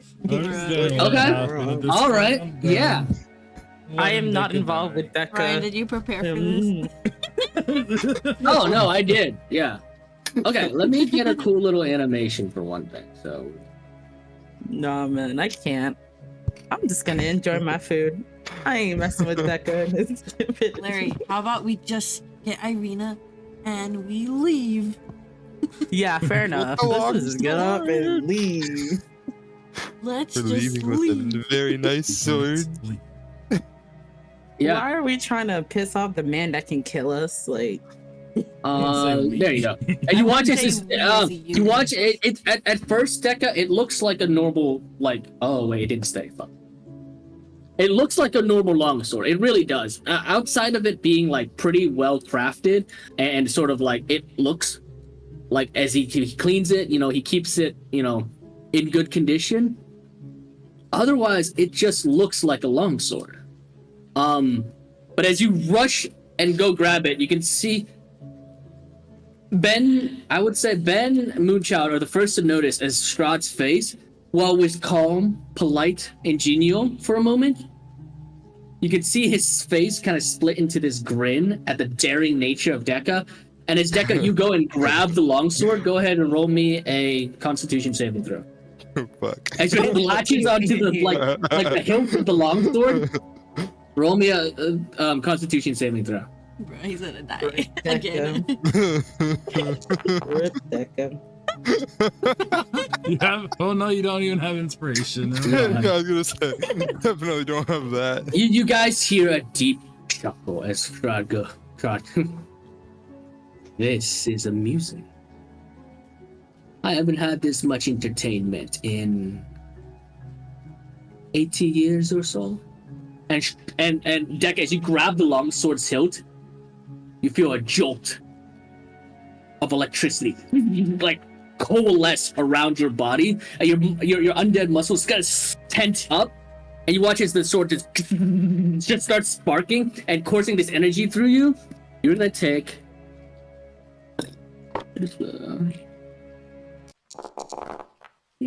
Oh, you take Mystery dice of what? damage. Sorry, yeah, my bad. Dice. You take 17 points of lightning damage as this electricity courses onto you. Are you still holding onto the sword? Or are you gonna let go?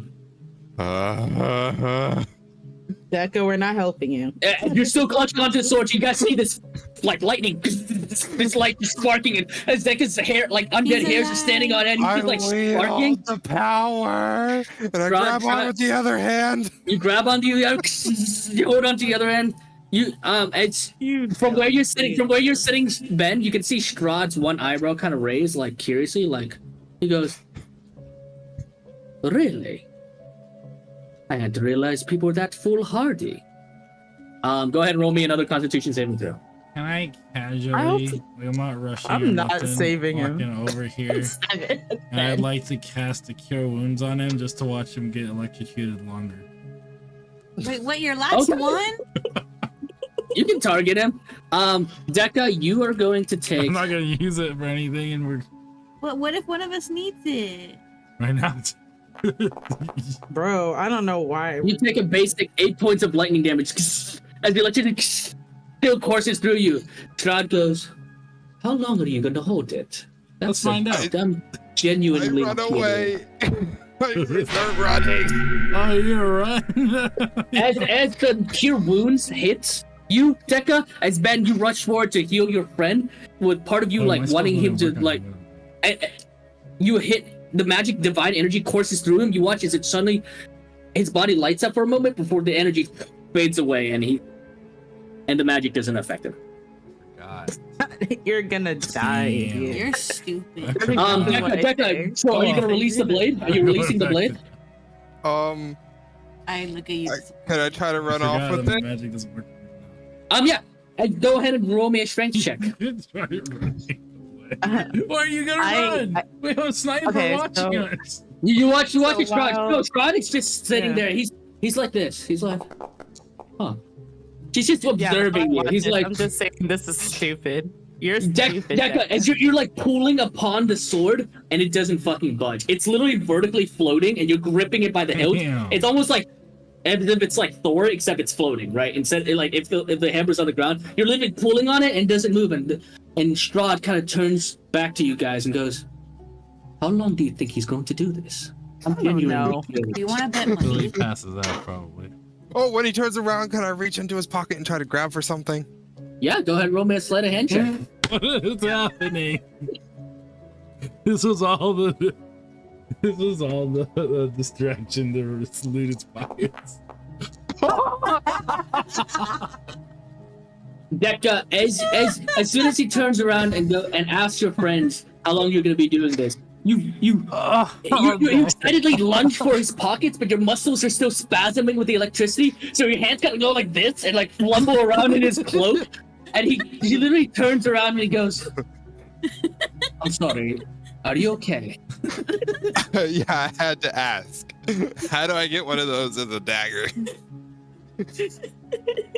He watches his face, and he goes, Oh my god, I'm just laughing at this point. Deck is a moron. you watch as he starts, as you, Larry, you start to laugh. Even Irina, you can see, like, even in his guy, like, part of her, like, stern look kind of cracks a little bit, and you can hear Strahd starts to laugh too. He goes, oh, "This is." Excuse me, I haven't laughed that long. And well, I guess 80 years. Decker, please, let go of the sword. I broke the character. You did not break the character. He goes, you can find one of these weapons. Fine, I did, and I touched it and it hurt a lot. Well, no, but you said there's a dagger. I'm sure there's one lying somewhere in Barovia. In that cart, maybe? If you want to search my carriage, you can. You'll find that it's empty. I dive in. Oh, empty. Okay, you go, you like open it, you dive in, and it's exactly as he described it. There's no one in there, and you can see the discarded sheath of the sword kind of nailed to the to the back of the carriage. It's got. Huh. All right. Well, I'm just gonna climb. I'm gonna climb in here and just kind of close it up and just hide, or so I can see the reins of the horses. I'm gonna chill here and hide from Strahd in here. Wait, okay, roll me a stealth check. Can I try the sword? I want to try it. He knows you're in there. Leave me alone. Wait, can I try the whole sword thing? I'm kind of curious. God turns you and he goes, "Why would you like to test yourself against my sword?" Yeah, why not? He looks at you curiously and goes, Oh my god.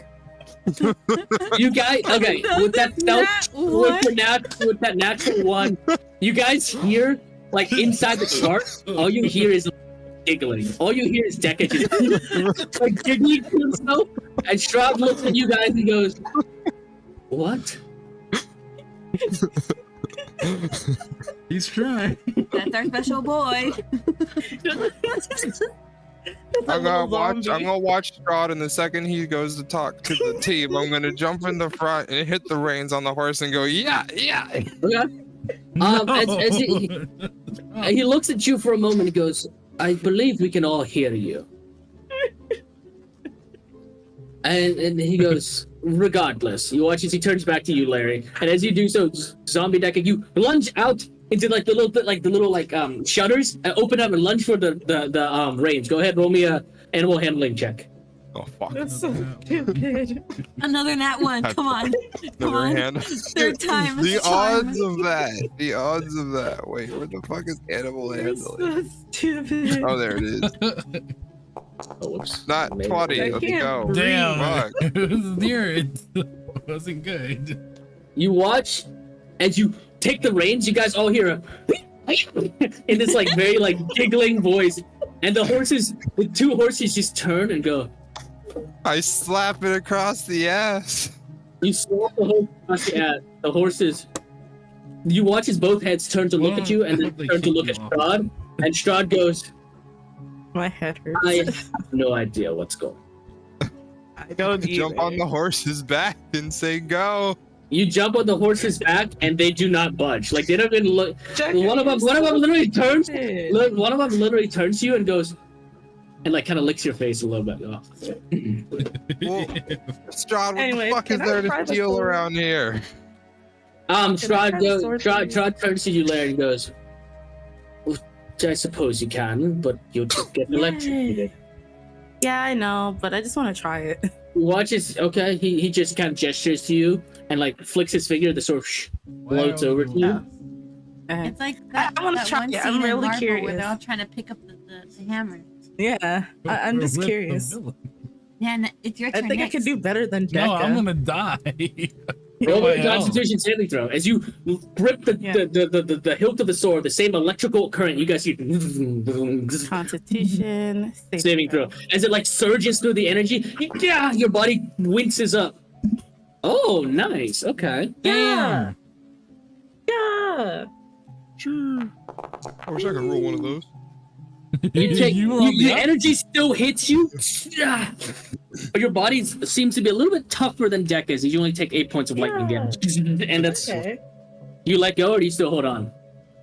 No, I'm gonna try one more time. What? Okay, roll me another Constitution saving throw. What? You Okay. got the max you could Nah, I'll let possibly go. get. Why are you? So you let go. Wait. I had I'll try 24 again. points. You watch your hands kind of shakes a little bit, and your muscles are still tingling, but you seem to recover a lot faster than Dekka. Dekka, you're still on this horse. The two horses, they're not budging, and Strahd, Hey, Larry, with this use exhale, your kind of ability on the sword.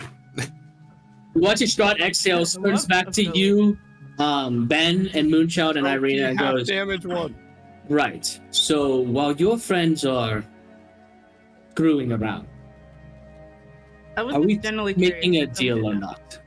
No, use the fucking when you go berserk on that shit. You watch that Strahd waves his Start hand. being You watch as you wave he waves his hand as the sword literally shoots up into the sky and just floats above you guys for like 50 feet in the air, just Nice. out of you guys' reach. I need that as a dagger, Strahd. Where do I find it? Please tell me. I will kill anything and everything you want if you can get me one of those. He turns around slowly and goes, repeat what you just said. I will Bruh. kill anything and everything you want for one of those in dagger form. 2 of them, and I will do all that twice as much. You understand that if we make this deal, you will be mine and mine alone.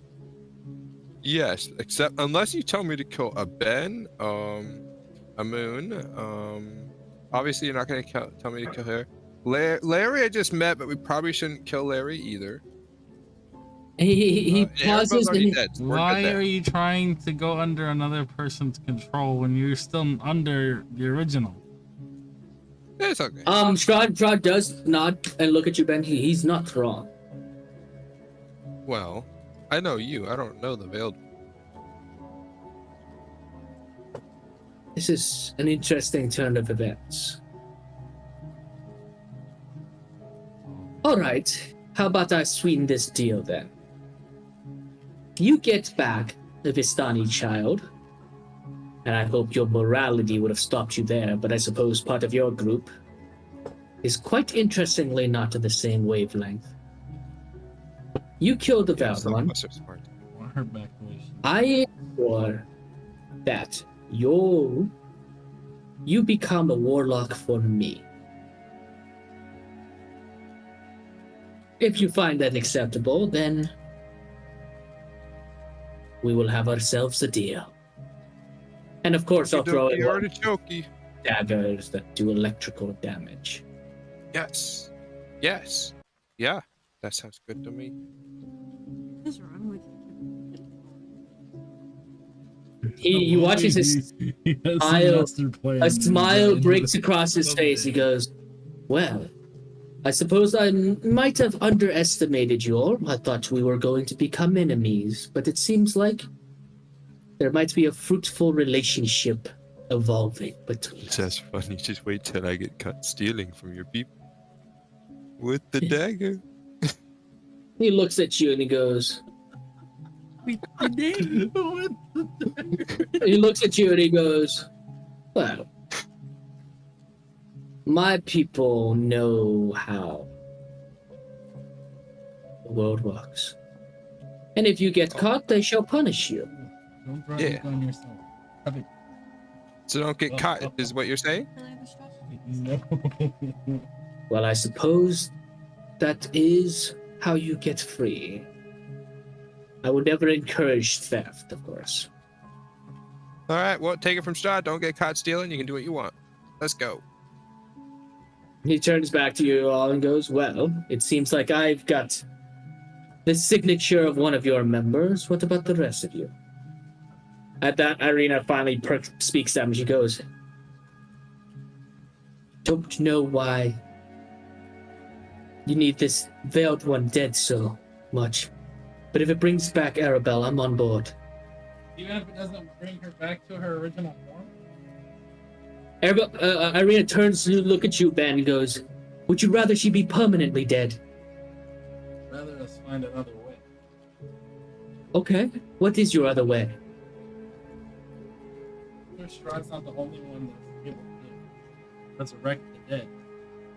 You, as you say that, Strahd kind of nods thoughtfully and goes, "No, you're not wrong. I am not the only one that can do it, but I would dare you to find someone who can, who isn't already dead." He watches, he kind of like grows thoughtful for a little bit and goes, "Yes, I believe I've killed them all." To bring one of them back to do it. Please. A little girl or a powerful cleric? I don't think so. We don't want to keep the cleric. Well, that means I'd have to kill them again, and it's a little bit beneath me. I've already killed them once, I'm not gonna kill them again. It'll be such a bore. Well, are you going to take this deal or not? Then You can walk away from this table right now, and I'll sure Belron would love to hunt you all through the woods. I didn't even realize I was muted. I was saying, like, Ben, that's so dumb, because he would have to bring the cleric back to life, and wouldn't the deal be the exact same? No, because the Because why cleric would can he- bring her back properly. Yeah, but what if the cleric doesn't want to? Too Like, we bad, don't he ain't know got a that. choice. For what? Because he's gonna end up dying either way, because Strahd will just end up killing them again. Like, That said, I don't want to kill someone I've already killed. It's boring. There's no challenge. I know everything that they have to It's not offer. about challenge, it's about the deal we're gonna strike. Oh, he turns to you and you have a better offer? We're taking out the enemy that you want taken out. What better offer do you? so we're killing the cleric. No, we're killing the veiled one. And then I Yeah, reincarnate for- Arabelle. Yes, but that's Yeah. not. We don't want her in the shape of a dog. She's not gonna He become a just said dog. she would be. Yeah, it will be someone Okay, that's so- functional. Yeah.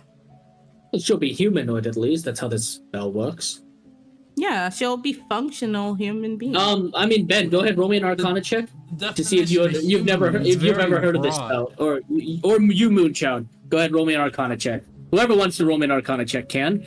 The number to beat is gonna be higher for those who don't know how to cast magic.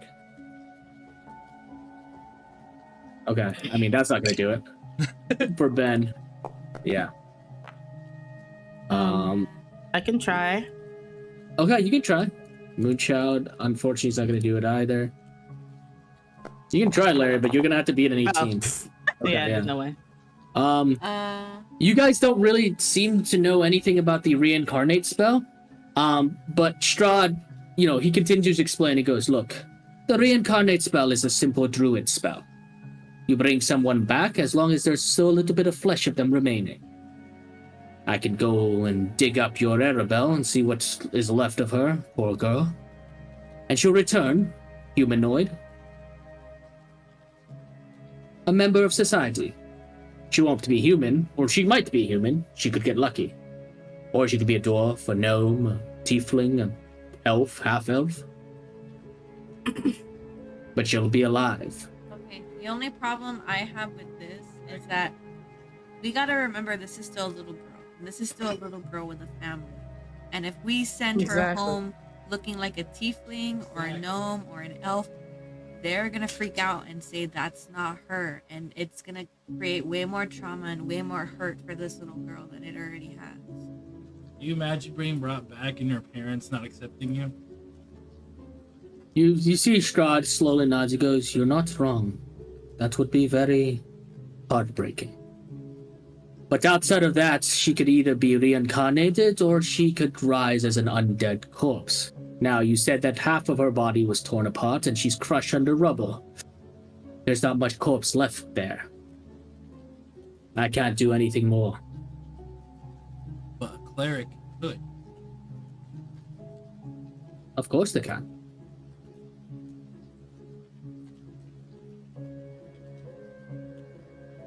That's all he So says. your Just- plan is to bring a cleric back to life instead of Arabelle, and then ask the cleric to bring Arabelle back? And how do we know that they would listen? Like, Strahd kind of like gestures and then kind of like puts out a hand towards Larry and goes, "She's not wrong either. Me simply reincarnating someone does not guarantee that they will listen to you. No, why would he have a reincarnation choice? reincarnation does not mean control. It is simply reincarnation. Yeah. My concern is just that we were supposed to take her home, and that was our promise. If we take her home and they don't accept her, then what did we bring her back for? Yes, she'll still be here. She'll still be her soul and her spirit, but she still needs a home. She needs her parents. We're not that for her.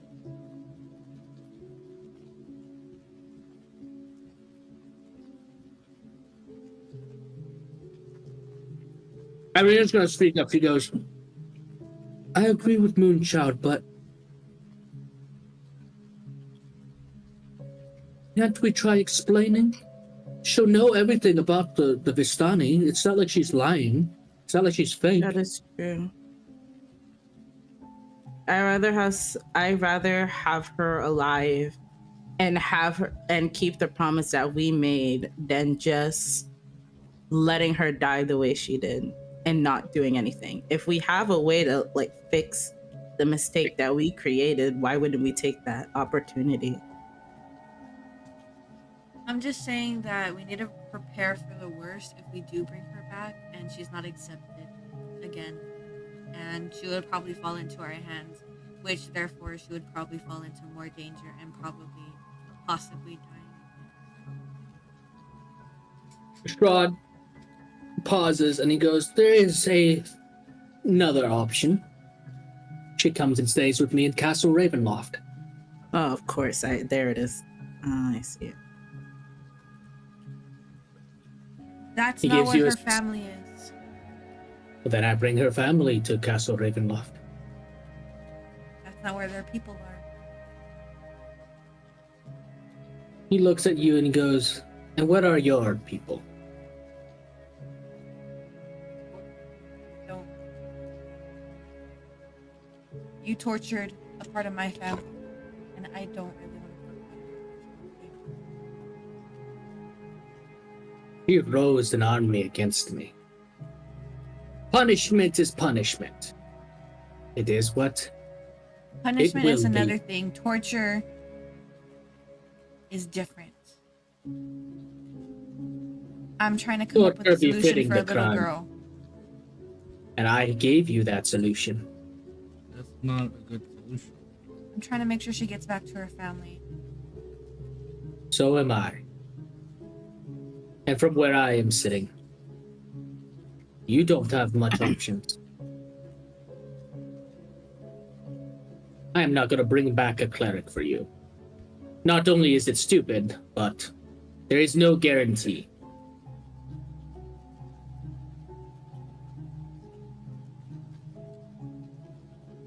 He watches, he starts to rise up in this languid scratch. Steps out from the table, kind of slides it back, and he gives a quick little whistle as the sword slides, like drops from the sky and kind of hovers behind him. He turns around, his hands in the pockets of his like long cloak, the furs around him. He goes, "Please make a decision. I will not offer this more than once. If you agree, you may rest here, and in the morning I will personally take you to where I believe the Veiled One has hidden his lair. You'll take the carriage, of course. That's the only way to travel, after all. Well, the best way. It's very relaxing. You killed this Veiled One. I will reincarnate your Arabelle.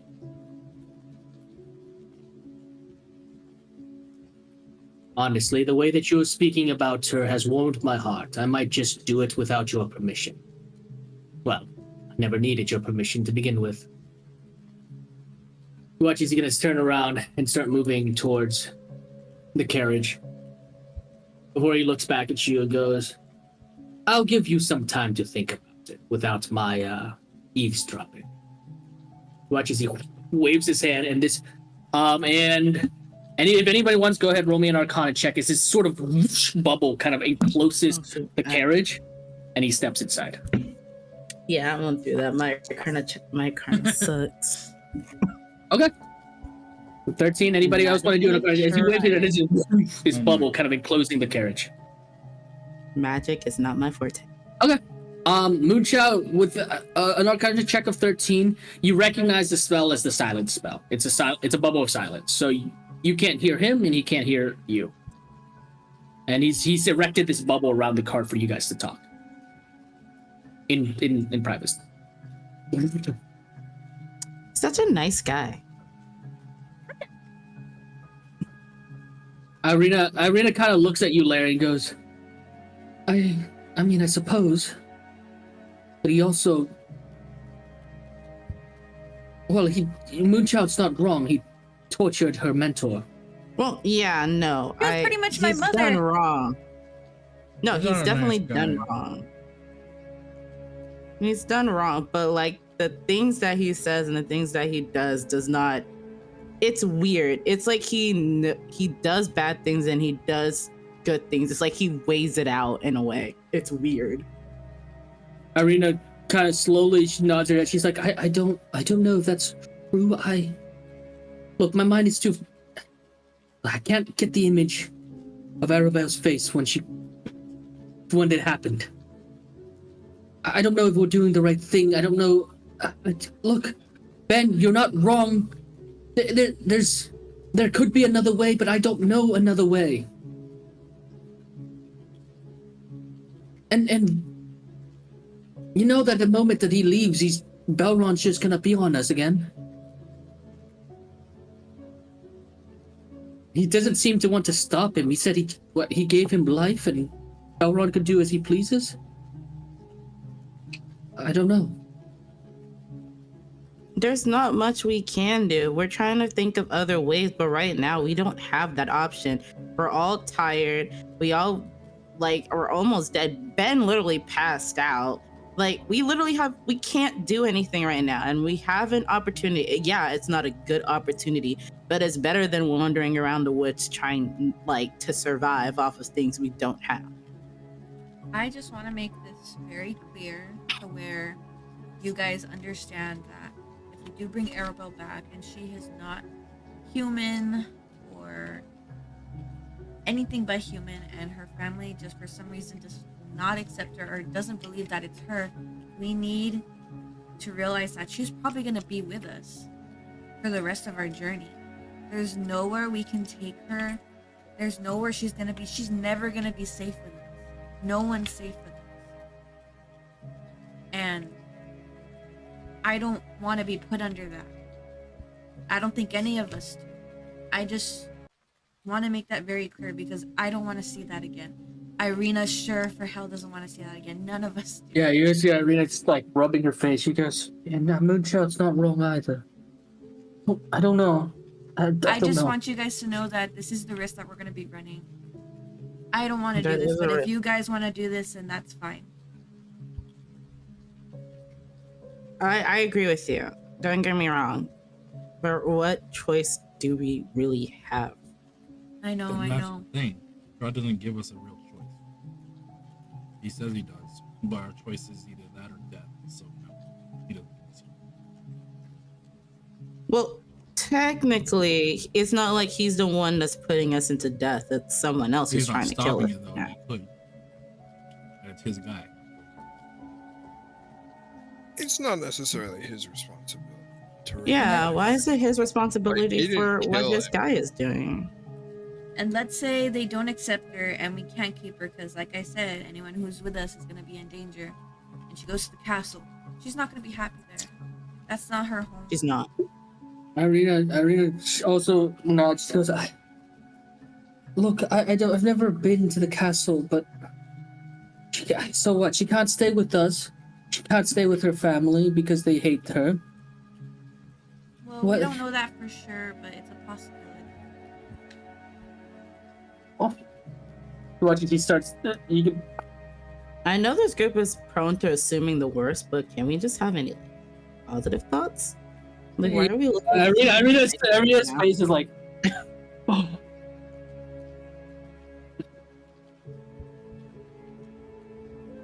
Anybody else want to add anything?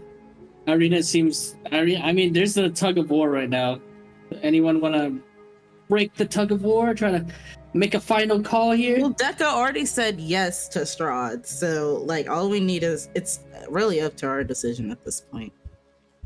And I go with because everything makes pretty much it like there's no defeating it. It could be a good thing, it could be a bad thing. This We is have the no way of question. knowing. This is the question. If her family doesn't accept her or whatever she turns out to be, are we ready to have her by our side for as long as we're on our journey together? For her risk of dying again? He watches Irina go. We don't have a choice. Either that or she stays. Yeah, she's kind of smooths back her face, kind of pulls back her hair a little bit, starts to tie it up, and she goes, If they don't accept her, and what it takes is protecting her, then we'll do it the right way this time. We'll find allies and keep allies and make actual friends. Let's be honest, we haven't made a single true ally. I don't even think Zarovich Landing is our allies. I think some of them like us. Zarovich Landing is the place with the false Hydra. Right. Yeah. Oh wait, no, not that place. I'm like, oh, that's the wrong Valaki place. had the riot. Valaki had the That's riot. the wrong place. She looks at all of you I and she goes, agree. look, we don't really have any allies. The last allies we tried to make banished us from their mountain. So I agree. And we should really try and actually gain help because we're not really doing a good job at relying on other people. We seem to rely a lot on ourselves and not the help of others that could possibly help. If we keep trying to do everything on our own, we'll never get anywhere. I was a captain of an entire crew. If I was like the only one making decisions, I would have died out at sea by myself.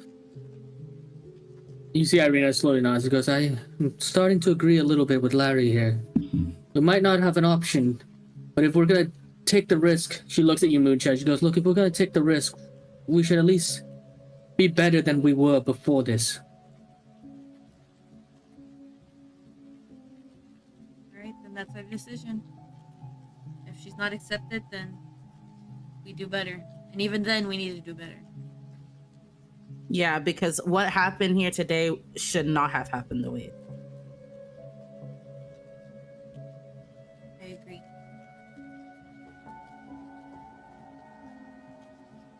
You watch as Irina kind of grabs the scarf, folds it up, kind of puts it against her chest and goes, right. We're gonna get you, Arabelle. Watch as she slowly tucks it back inside, sort of like, and part of sort of her ensemble, she kind of like tucks it very safely away.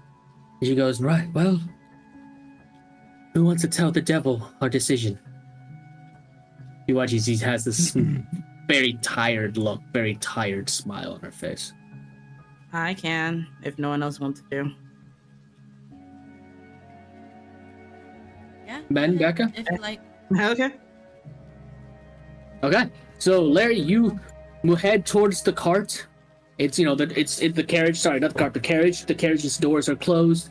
It's he seems to have put down the shades. It's all dark. The bubble is still erected. It's not a physical bubble. It's just as you enter through the bubble, your footsteps no longer make a noise. Your breath doesn't make any noises at all. And so you go up to the door and kind of like give it a little tug. You watch it's like it's not locked or anything. It just kind of swings open. Yeah. You can see Strahd there, sort of sitting in almost a meditative pose. Am I disturbing you? No words come out. It's a bubble of silence. But as you speak these words, he like slowly opens his eyes, turns to you, waves his hand above, dissipate. And he smiles at you and he says, "I'm sorry, what was you saying?" I was saying if I was disturbing you, but then I realized that I couldn't say anything, so. Oh, no worries. I know you were not disturbing me. I was using the time to think. You were thinking? Of course. I'm not just a mindless vampire. Well, I never said you were. It's surprising. He's like, I'll try my best not to be affronted, but I was thinking about the dangers ahead. This veiled one won't be the only one. They've never stirred so angrily before, my enemies. I'm surprised that you're scared of it. I'm not scared. It's more concern. Arabelle is not going to be the only casualty. And while I agree with the concepts of freedom and the threads of fate, sometimes I wonder why I don't lock everybody in my castle and make sure they're safe. There's no danger out here. I am the land, but I can't control the beasts upon the land. Not all of them, at least. And if I could, I would be a monster. Well, think of it like this. You care about the safety of your people. But safetyness and happiness are two different. If you want people to feel truly safe, then you got to give them freedom to learn and understand things on their own. Think of it like a toddler trying to walk. Sure, you can help them along the way, but they're eventually going to have to learn on their own. That's quite perceptive of you. I will try my best to think of it that way. Oh, but we made a decision, by the way. Right, of course. I was rather engrossed in our conversation. You watch as he steps out of the car. Yeah, you watch as he steps out of the car, and you watch as the sword kind of floats behind him, almost, just almost like it's tethered. Yeah, it's just like the sword just kind of floating behind him. He walks back to the table, sits down, and goes, "Well, what is your decision?" He kind of just addresses you guys all in general. If anybody wants to speak up or talk to him. Okay. Do it. Yeah. Really? He's gonna look at Ben and then Dekka, and then Arena and then Moonchild. Back at you, Larry. He goes, "I hadn't expected that. I thought you were gonna be stubborn." I mean, well, if that's you are stubborn. He goes, "Well, if that's the case, I'll see you in the morning. And then we can ride the carriage over to Lake Zarovich. And then I'll tell you how to get down into the depths. And then from there, you can go ahead and prove yourselves worthy of being heroes." The watcher stands up, fixes his jacket, looks up at this guy, waves his hand. And you watch. Anybody else, if you want, can roll an Arcana check. But you watch as he mutters something in. What languages do you guys know? I don't know a lot. Nat 20. Does anybody know Giant? I don't think I do. This'll Okay. I don't think anyone. He speaks in this almost guttural tone. Rashkurata. And to watch as the skies begin to clear of the heavy thunderclouds and rain, and all of that seems to move. He kind of just gestures his hand and they move, flying to the east. Moonchild, with your natural 20, you've seen this spell once before. Casted by the arch sorcerer of your convent of sorcerers back beyond the mists. It's a spell you thought you've only ever seen one person and ever will cast. It's powerful. It's on the 7th quanta. The weave, the magic that you would need to cast the spell would be immense. And he did it with a wave of his fingers and an utterance of his mouth. And there was not a single ounce of extra magic. The precise control of that spell kind of horrifies you, as he just casted a 7th level control weather spell twice in less than an hour.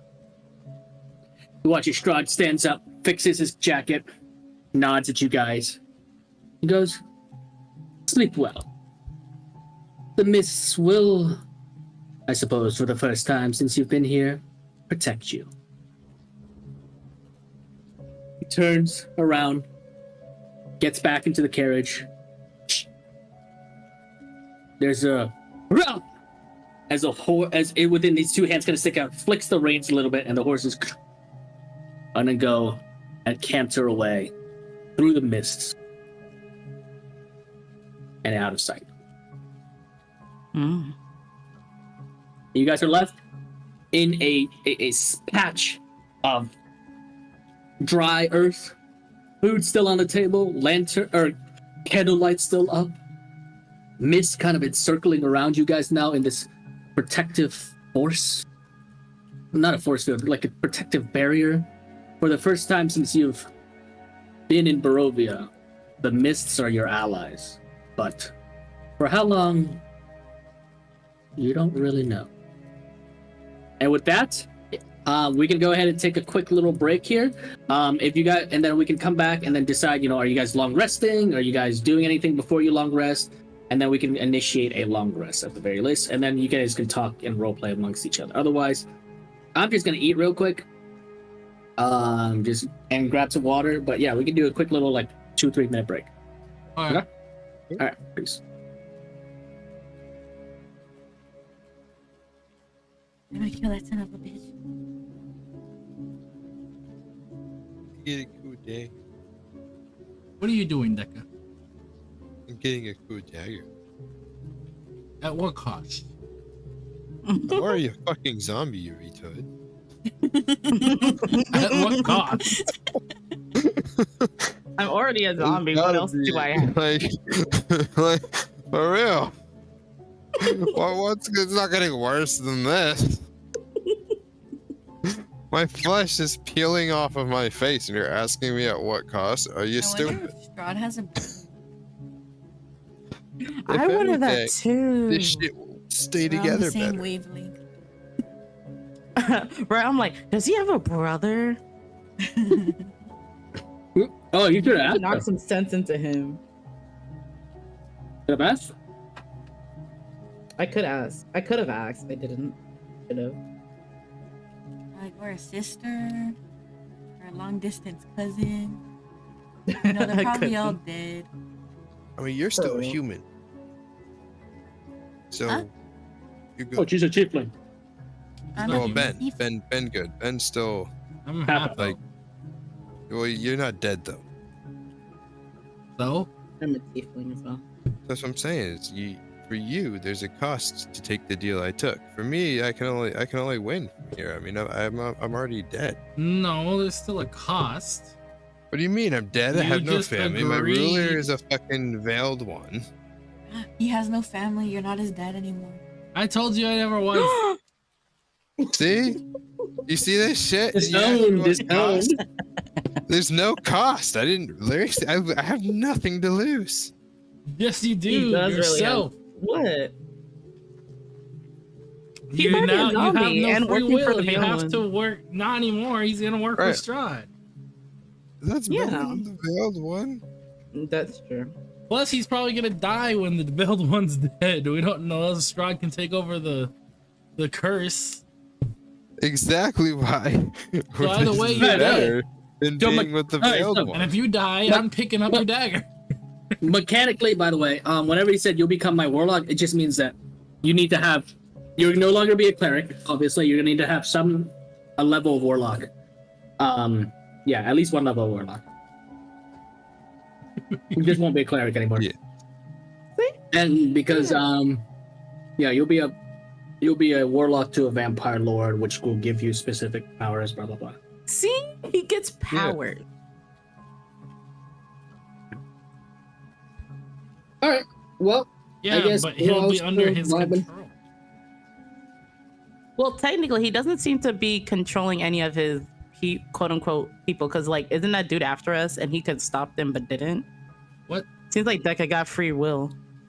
Yeah, but not Strahd. He's not gonna. No, Strahd just said I killed whoever. yeah. Well, that's the offer you heard. Yeah. You can choose to believe him or not. Up to you. All right. So I guess we're all still here.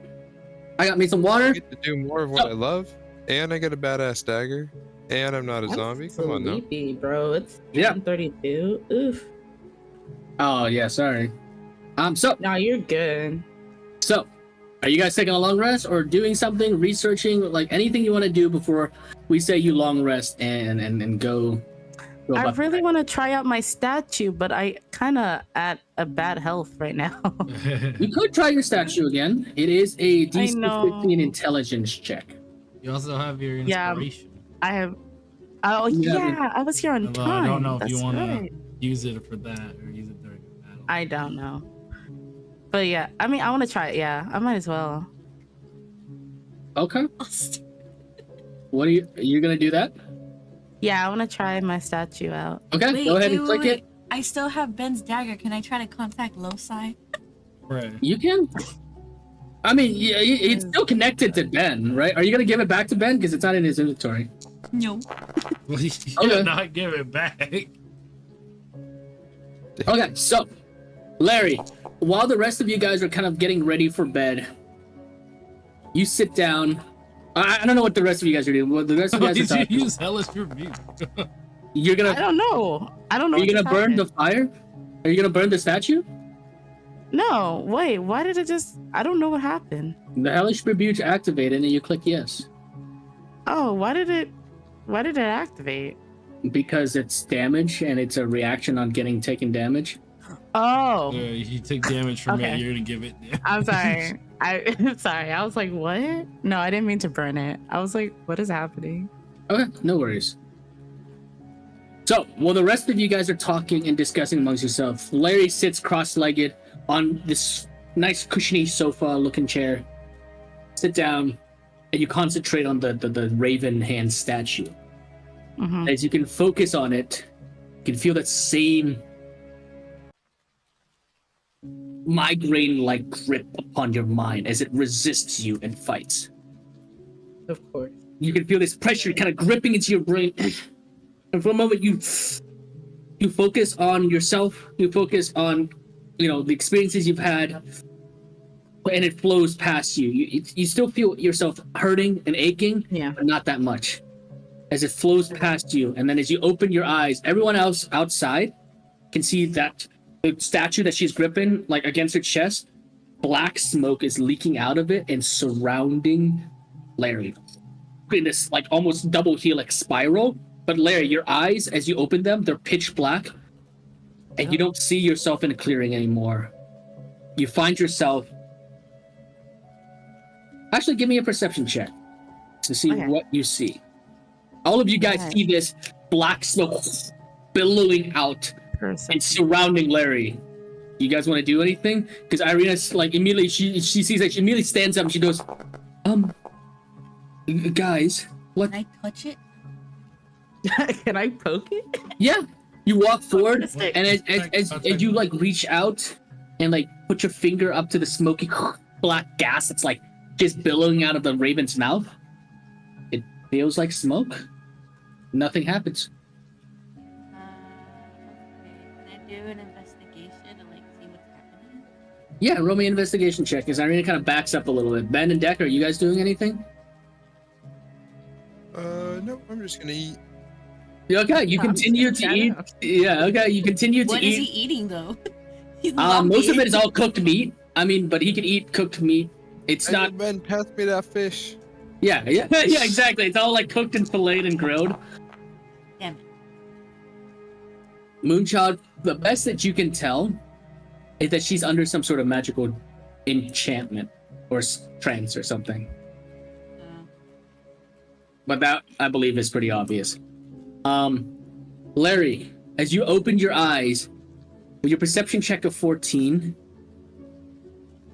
it looks like a mist version, a gray and misty version of the clearing that you're sitting in. In fact, you can see that the chair that you're sitting on is almost this wispy, smoky shape. Very ethereal. And as you think about that word, you look around, and I would say with your history as a pirate and some of the magic users on your crew, you probably heard this once or twice. Okay. This looks like you are on the ethereal plane, or at least the border ethereal. And you can see this like gray, smoky. None of your friends are there, but sitting at But actually, I didn't realize you were gonna do this, so I didn't prep the ethereal version of it. But we'll just say for the sake of it. No, it's okay. It's all right. I will say for the moment, as you kind of peer into the like this space, everything looks exactly the same except your allies aren't there. And as you kind of turn around and look, you can see a woman, brown hair, these golden eyes. She's sitting at the head of the table and looking at you very curiously with her head kind of cocked to the side. Posture that was quite similar to the same curious nature that Strahd had showed you guys. Hi. Hello.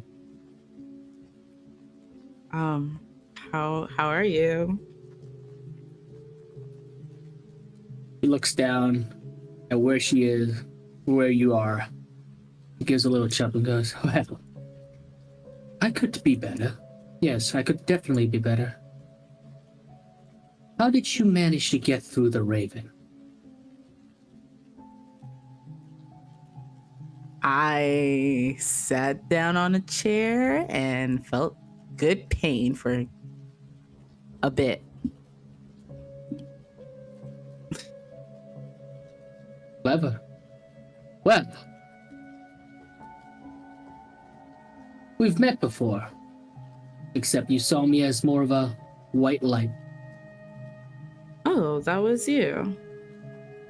Yes, that was me. You watch as she kind of looks around. She goes, where are we? In a forest. Right. But which part of the forest? The Savage Woods is quite abundant in Barovia, and I've never been this part before. Do I know where we are? I don't think I know. No, you would know that all you would know is that you guys ran somewhere away from the mines. I'm like, I have no clue. I just ran away from some mines. North of town. Yeah, you would also know that you're somewhere north of Zarvich. Okay. Well, then I'm north from Zarvich Landing, but not. I don't exactly know where. You watch as the woman kind of turns around.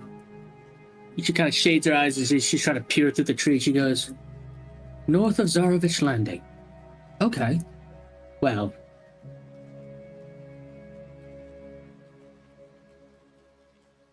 I haven't been to Zarvich Landing in some time. Last time I was there, I can't seem to remember. He looks at you, Larry, goes, so, I suppose you have questions? I guess I do. So wait, I have to it's been a while, but was she the one that was calling So, out to me? yeah, she was the initial one that was calling out to you before, yes. And the first time that you tried to access the Raven statue and you took a shit ton of damage, yeah, she was the one that appeared in this ghostly white energy form. Okay, so now she's physically here. I'm gonna ask that question again. Okay. So What are you asking? why exactly did you bring me here? She sighs and she goes, well, it's because of the story of 6. Or at least that's what we think the story of 6 is supposed to mean. You watch it, she stands up, she goes, and she starts to almost pace around. And all of you guys on the outside can see, like, Larry is verbally speaking, but you're only hearing her side of the voices. Looking So- at me like, what the? Yeah. I'm like, is And that what I Irina look like when I do this? Irina kind of approaches and she goes, who is she talking to? I have no idea. On the other side, in this ethereal plane, the woman goes,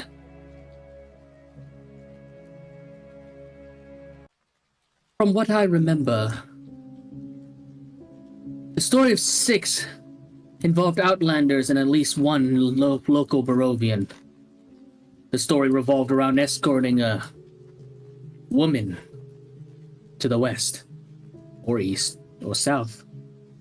I suppose north too, depending where she came from. Interesting. I still can't seem to remember. And as she moves, you can see that, like, as she moves, that, like, as she moves, you can see that she's fully clothed in this studded leather armor. She's got these 2 scimitars hanging off her hip. Mm-hmm.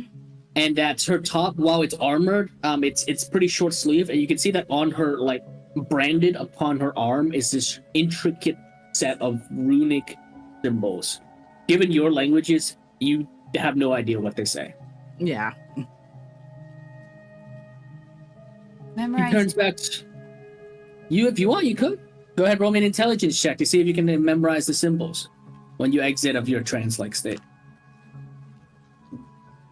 Oh, me? Yeah. Go ahead. Wait, what am I rolling again? Intelligence check. While she's in that state, Ben and Deca, what are you guys up to? I wanted to go to the moon. No, it wasn't that good. Get my dagger back. No. I mean, no. It's my turn. What? Larry, you try to focus on the lettering, and you think you've memorized at least some of it. Your memory is, you're a pirate. You didn't sit around doing mathematics all day, so it's fine. You're like, yeah, pretty sure I can copy some of it down. Yeah, I can do it. She turns back to you and she says, you are here to make up for those 6 Outlanders. Sometimes they never came, It wasn't always 6, but we always got closest when it was 6.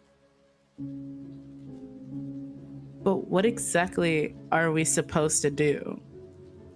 Free Barovia. From Strahd, right? Of course. It's the only way to free Barovia at all. But Do you know what a demiplane is? A what? A demiplane. No, I don't think I do. She nods and she goes, I doubt many. Unless you are studied of the arcane, she gestures to herself, or you've been out in the world and about. She gestures back to you. A demiplane is a pocket dimension. It is a space created by the goddess of night, Shar. A demiplane is typically connected to the Shadowfell, a space of darkness, pure shadows, living, breathing night. Barovia is in this demiplane, this space. It's not unlike the ethereal realm where we're at right now, where I'm trapped. By the way, if you have some time, I would like some assistance to escape this place. Okay. I can try to help. She continues to pay. She goes, you're not ready yet. Of course. If you still take pain and damage from the statue, you watch as she continues to pace around the table, then you're not ready yet. She goes, regardless, the Six are meant to free Barovia, to return this actual physical land back to the material plane. Okay. As long as Strahd is upon that throne of his in Castle Ravenloft, Barovia will be forever trapped in the demiplane. Strahd himself can't let you leave. He can't leave either. Not without making a deal. A deal? Yes, a deal with the... And this is where it gets strange. Then when she says the words, no sound comes out. I kind of just stare like, what are you saying? She pauses for a moment and then she realizes no sound comes out and she goes, right. It's been some time since I've talked to someone other than myself. She walks up, stands directly in front of you, and she's an elf. And elves are tall. Mm-hmm. She is a full... From her features, she looks like she's at least a half elf. Uh-huh. But there seems to be way more elven features than human features. And she's tall. She's like 6. Why is everyone taller than me? 6'11". Well, elves are just... Typically, elves are just tall. They're just... Elves are just... And you've got 2 elves. Well, Deck is a zombie, but yeah, you have 2 elves on your team. Solar stands, she's like 6'8", and she looks down at you, she goes,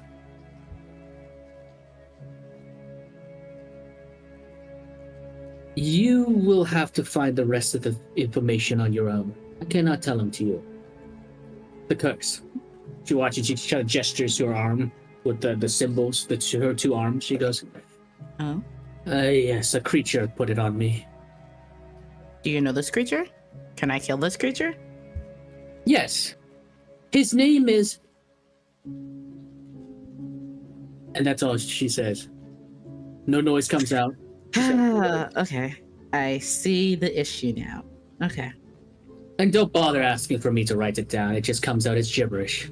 Yeah, I wasn't gonna ask. Don't worry. I kind of figured. This creature, if you've ever seen it, don't trust it. It's not Strahd. It will lie. Strahd will never lie to you. Really? He has no time to. And he doesn't really care. He'll hide the truth, of course. He's got too many secrets to not hide. Sometimes I'm thinking it's like the false Hydra because, false. But I doubt it's that. Watch as she slowly turns around and looks and he goes, the what? False Hydra. You faced a false Hydra. Yeah, well, it was a false one. Get it? Because it wasn't the real one. Har har. No, a true Hydra would be much easier to defeat. Oh yeah. Congratulations, by the way, if you slayed the false Hydra. We slay it, but we tried. She paused and she goes, I'm not going to bother. Fair enough. The point here is this. And you watch as she kind of looks out into the space, you can see that the mist is starting to now move and close. And she goes, looks like our time is about to be up. Just know this. Barovia can never be truly free until Strahd is dead. Does he have to die though? Like... He has to die. Dead beans. she looks at you and she walks up. She looks at you and she goes, how often have you talked to him? Have you talked to him at all? I mean, I have. But the thing is, like, all the heroes before us tried to kill him. And? You think you can ally with him? No, I'm just saying, like, all the other heroes before us tried to kill him and failed each time. So maybe instead of trying to kill the guy that apparently everybody is struggling to kill, can't we just convince him to relax? I know it sounds stupid. She leans down at you. She goes, you're believing his words. I am really not. I'm just saying. It's like, it's so weird. Like, why are you guys been struggling for years to get rid of Strahd? And literally, we haven't. It's been a struggle every single time. I feel like there's a different way to get rid of Strahd without having to try and get everybody else involved and killed. Of course, there's another way. I just can't tell you it. You watch it. She in this frustration, she kind of rubs her temples, and she goes, Then I'll figure it out. you need to find a man named Rudolph Van Richten. That old bastard's still alive out there. I know he is. You watch it. The fog starts to. It's inches away from you guys now. She goes, if you can find a Rudolph Van Richten, he will be able to tell you the things I can't tell you. Okay. And with that, the mist encloses around you guys. Around you, you find yourself snapping awake, and you're back in the material plane. And all that black smoke fades away. And Irina kind of rushes up to you and goes, Larry, are you okay? What happened? I talked to someone, and apparently there's another way to defeat Strahd without having to kill him?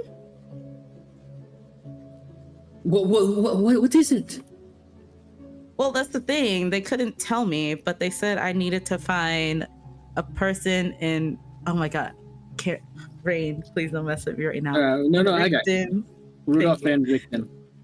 Rudolph Van Richten. Richten. Okay. You see Irina kind of slump against the back of the chair and goes, another person we have to find. Yeah. I know. Are we just going to be fetching people and items and things? No one's going to give us any straight answers. That's what I'm saying.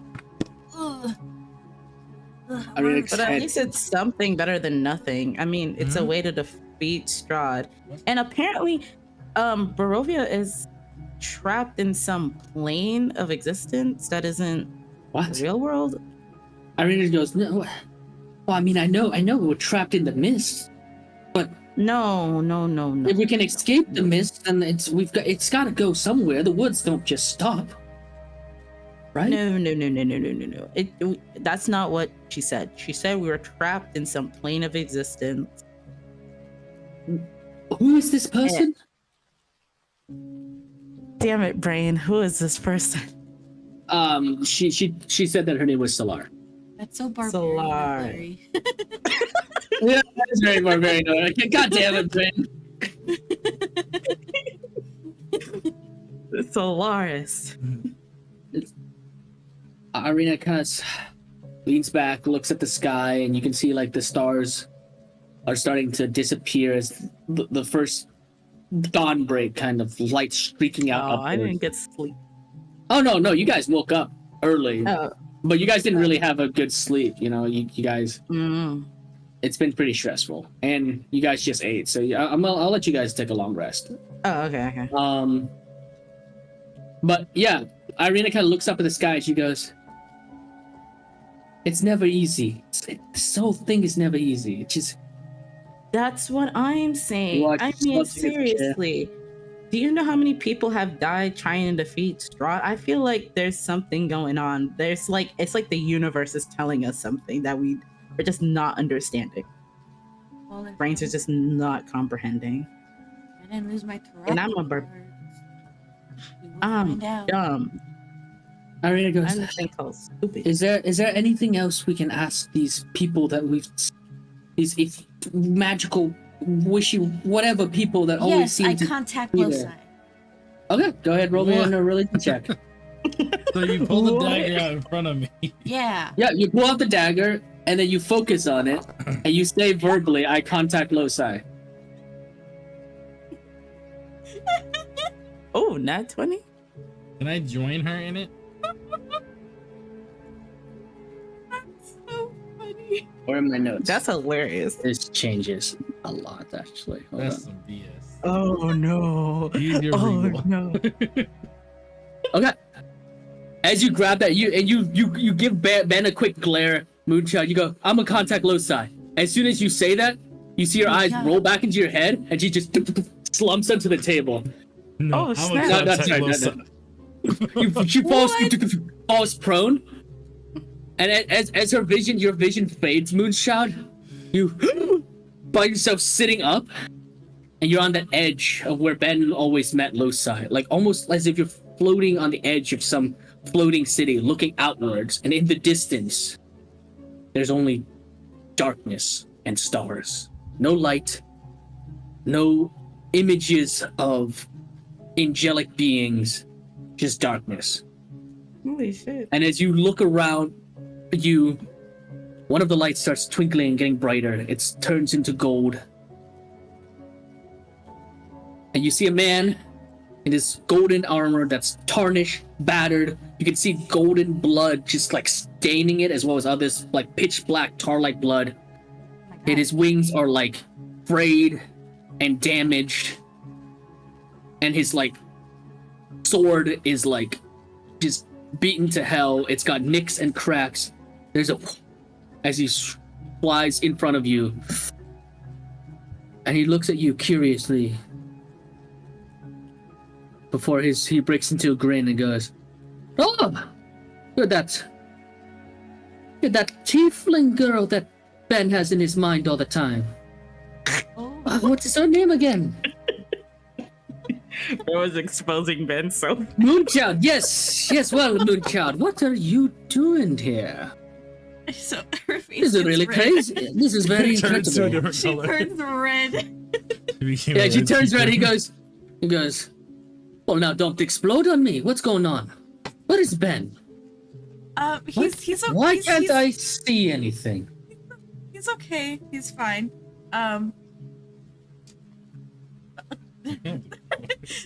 What? Are you okay? He goes- What's up with you?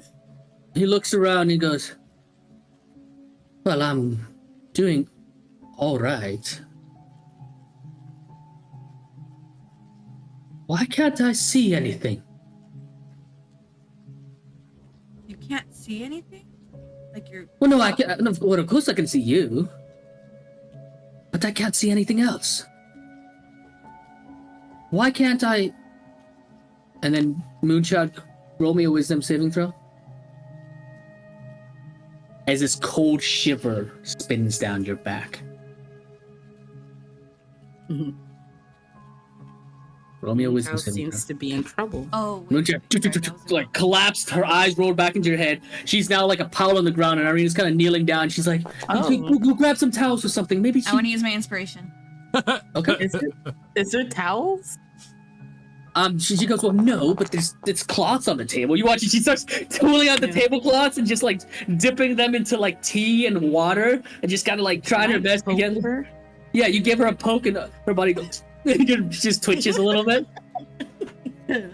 She's Moonchild. Yeah, would I With be your able wisdom- to? Go ahead. Huh? I was Go gonna ahead, say, Ben. would I be able to like lay my hand on the dagger as well and try it? Yeah, you lay your hand on the dagger. Roll me a religion check at disadvantage. Disadvantage. Moonchild, you can feel this shiver go down your spine, and then you hear the voice. Inspiration. Right, use your inspiration. Is this with disadvantage again, right? Oh yeah, for sure. Just making sure. For sure. That's better. But I agree. You put your hand on the dagger, and it feels cold, lifeless. You feel no connection. Oh. Moonchild, you hear this shiver goes down your spine, and you hear, And you can see Losai's wings kind of flutter a little bit. He goes, "What in the world was that? Where am I? Why can't I see anything? What did you do, child?" I don't know. And then you hear, Oh yeah, didn't you have like a demon in your staff? Not a demon. There's I don't this. think so. You see Losai, his sword ignites in this glowing light. This golden light for a moment ignites up the entire area, and then suddenly, as the darkness coalesces around the blade, it consumes the light, and you can hear the voice in this weird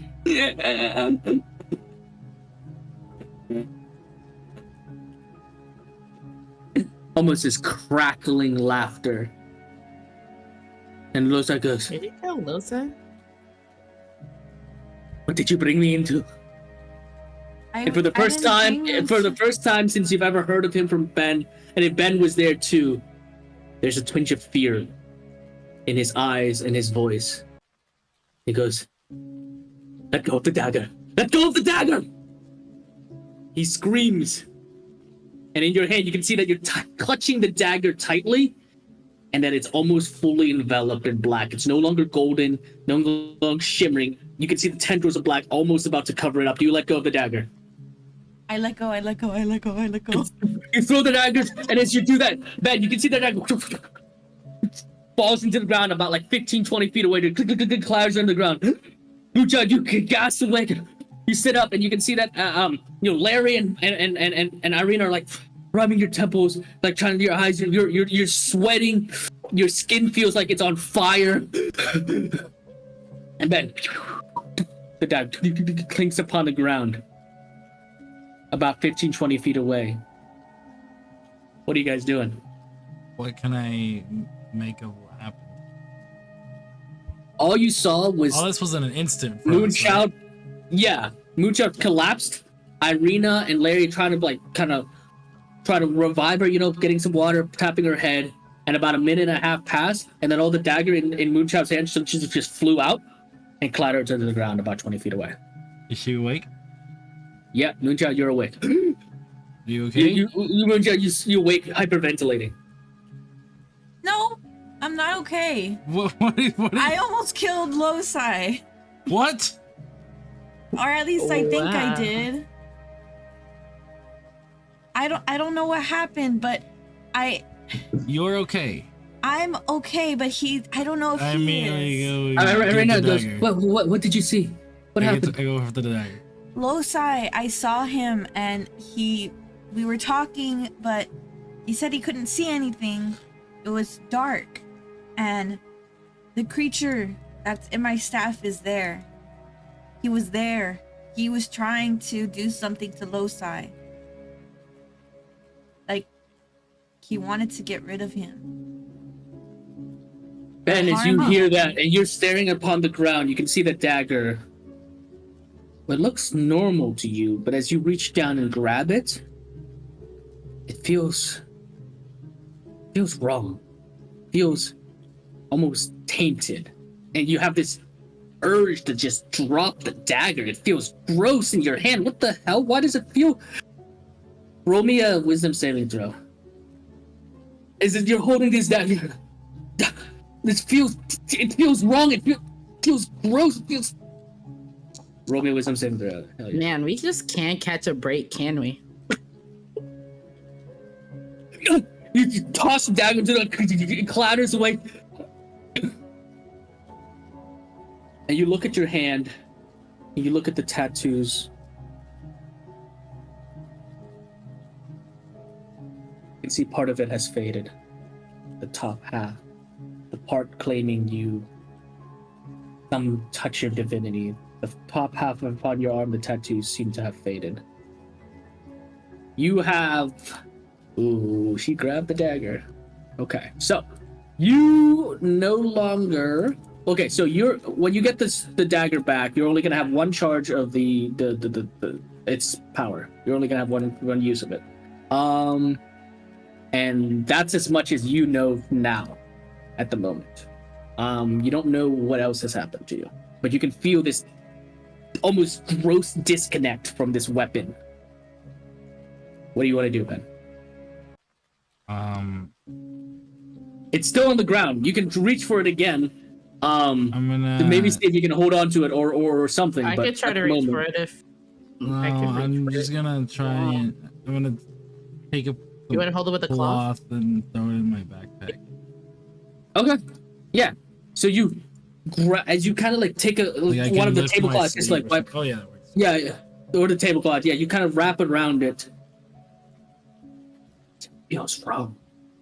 You can resist the urge and feeling, but it just you have this It weird. it up for you. It's like in your gut. You just feel like you shouldn't be holding this. You shouldn't even be possessing this thing.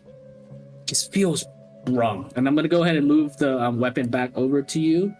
But you're only going to have one charge of the smite ability, that one ability.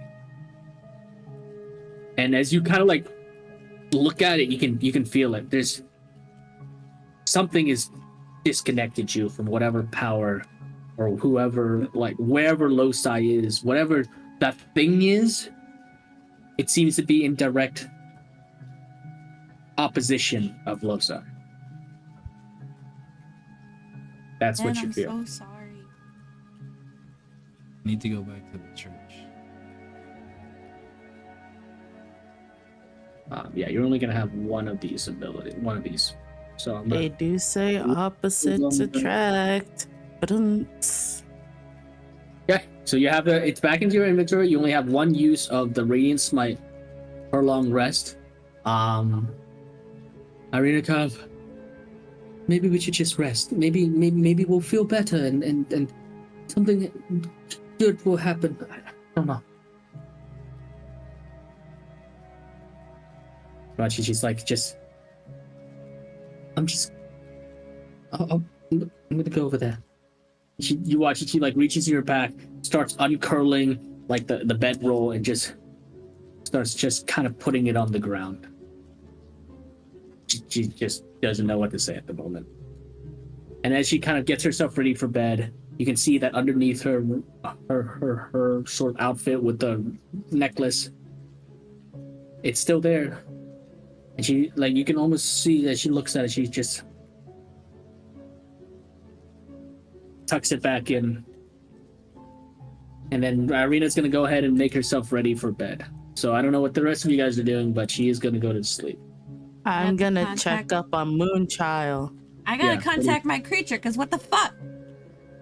Okay. Oh, you're gonna go do that? Okay. I'm going to let Deca, did you want to do anything before taking the long rest? Because obviously you haven't had a chance to do much.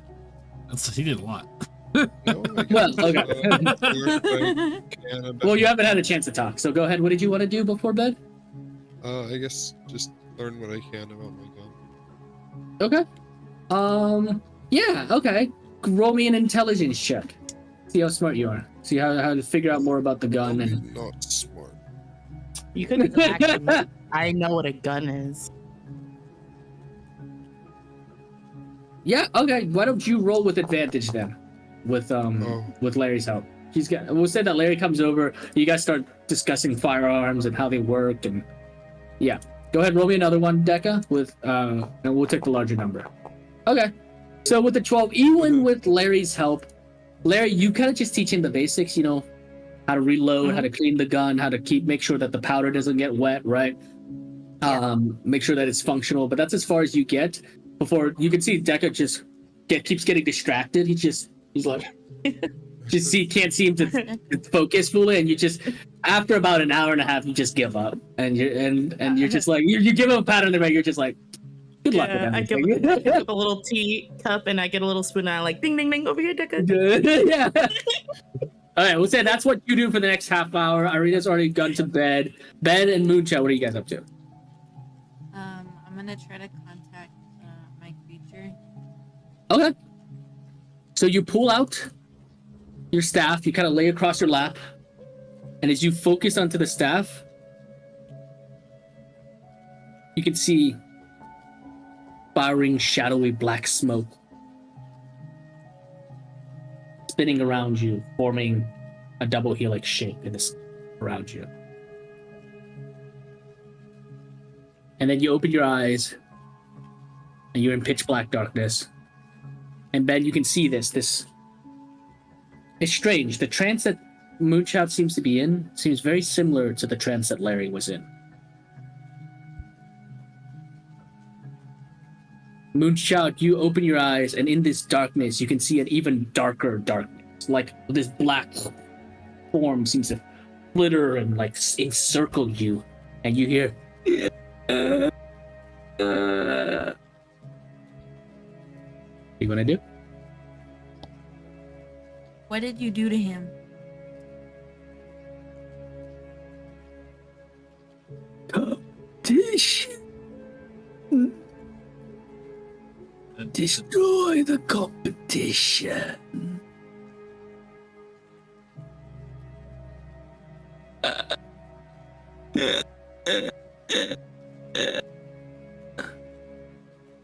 No, not him. What?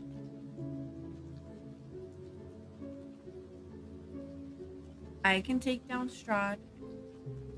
If that's what you want, you want that Connection. reconnection. I can do that.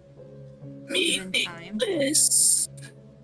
Strahd is meaningless.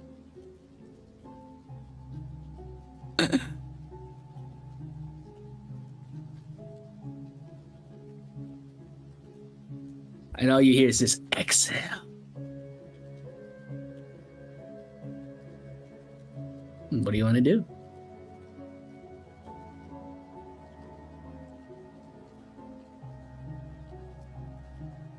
What did you do exactly? Is he still alive?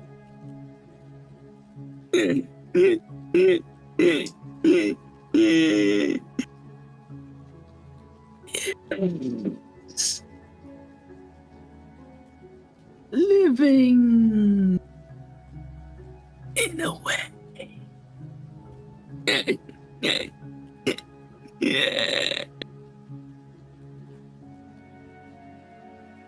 Why does the dagger feel strange to bend? What did you do that's different about it besides no sign?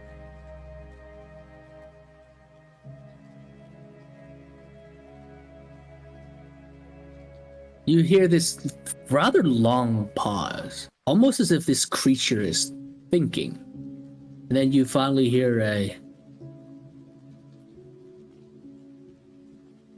knowledge is missing.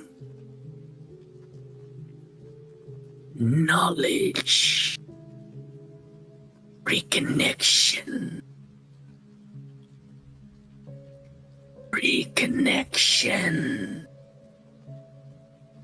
And that's all he seems to say. And there's almost a strange sort of unsureness, as if the creature is unsure why it doesn't know what it doesn't know.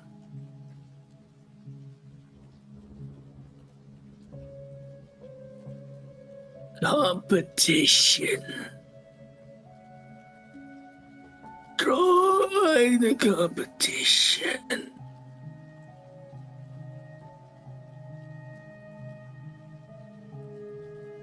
One. Oh.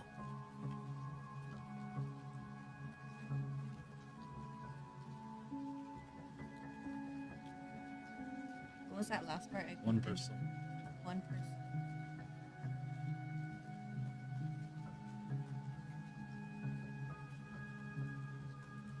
What'd you like to do?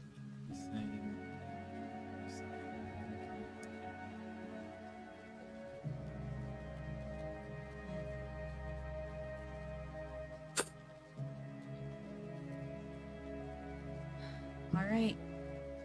I won't do it again, but you leave him alone. You watch this, it's almost like weird croaking laughter. You go, But I need you to fix the dagger, and I would just No The ordeal. fixing. A pact renewed. Your friend upon a bed of swords.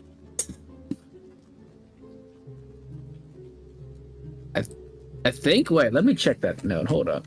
Is that correct? That was my card. Yeah, that Yeah. was. Okay. Yeah. Okay. As long as I reference the card, and then that's all he says. He goes, "On a bed of swords." Okay. And as soon as you say okay, Ben, you see all this black smoke. Moonchild, you inhale, and all the black smoke, it just shoves itself into your throat. You cough a little bit before you return, and you can already see Irina is kind of curled up with her blankets, curled up tight. Decca and Larry are talking about firearms or something or other. She's kind of like showing him how to load it. Ben's kind of sitting next to you. So, go ahead, roleplay. What do you want to do? Ben, Yes. he didn't like that. What? When I went in with Losai, he saw him as competition. Pay attention! I am. Role play with me. Yeah. Go ahead. Aggressive. He saw him as competition, which is why he attacked. And I don't know if I could get your dagger back to normal. I don't think I can.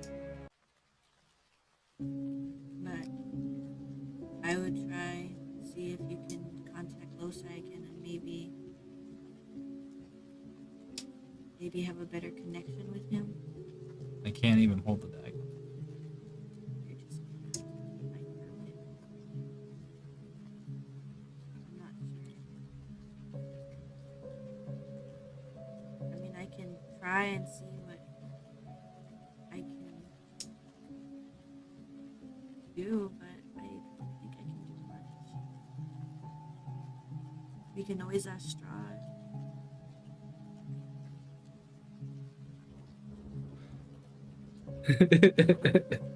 Gosh. You made the call to try to talk, man. That's why I was like, oh, okay. Let me look at the notes. I wrote this because I wrote this way back.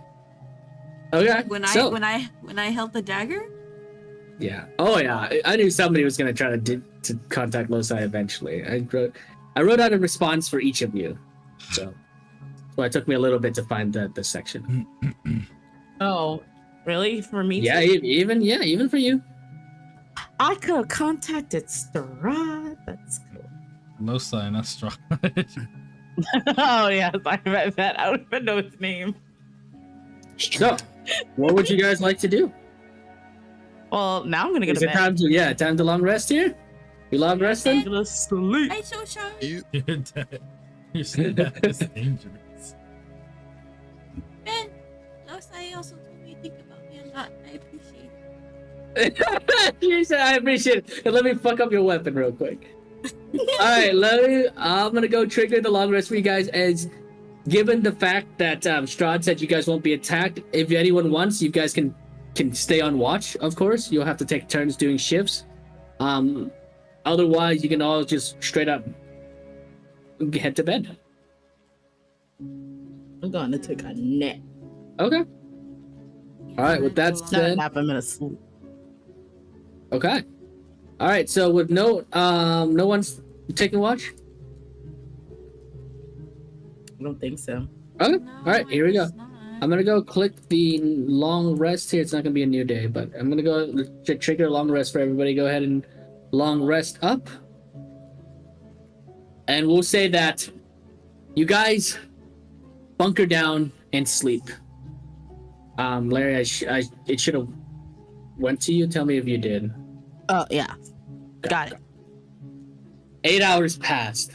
What was about 4 or 5 in the morning has come to about 5 plus 7. It's about 1 in the afternoon. The sun as much as it can, is at its zenith. Most of the clouds that are kind of covering the sky in Barovia, blocking most of the sunlight. But there is enough light for you guys to see, you know, some basic daylight filtering through, not real sunlight, of course. Strahd would never do that. He's a vampire. You guys awaken. And as you guys awaken, you guys can see that the carriage is back. And I'll just go ahead and put down the carriage. The carriage is back. It's parked in the same sort of spot. And it's closed. There's a bubble of silence erected around it, probably for your own sort of privacy. But whoever wants can go ahead and approach the carriage. I'm gonna try. We'll say. Okay. Go ahead and roll. I'll approach Okay. the carriage. Okay, as Amu's gonna approach the carriage, Ben, you unwrap the dagger from inside of, you know, like the tablecloth, and you reach to grab it. It feels horrifying. Anyway, No, you're rolling me a wisdom saving throw first. You're not. No. You're still holding on to it, right?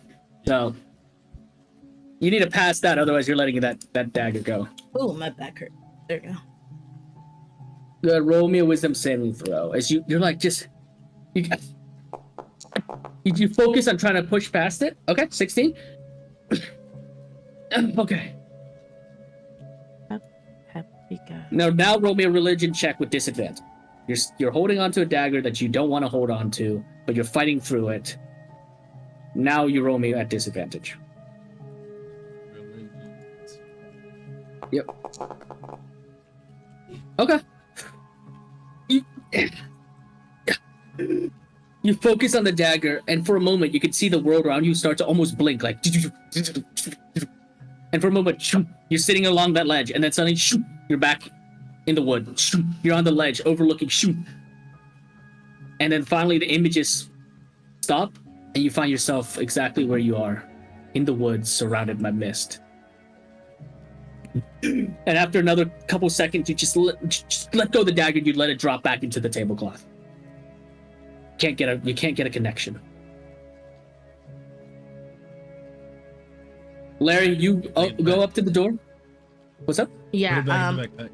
Yep, you put it back in your backpack. You go back towards I the pet the horses, and then I go Pet the towards horses. the door. Yeah, you go ahead. You go towards the door, and for a moment you think you're about to knock, and you're like, yep. There's silence. So then you go ahead. You just kind of pull the carriage door open, and Strahd, once more sitting there, sort of meditating. He looks at you, smiles, waves his hand, and the bubble shrinks, and he goes, "Good morning. How did you sleep?" As well as we can sleep. Well, that is to be expected. It did rain quite a good bit last night. I hope you were all dry and comfortable. Watch as he steps out. I slept on a pirate ship. Rain doesn't affect.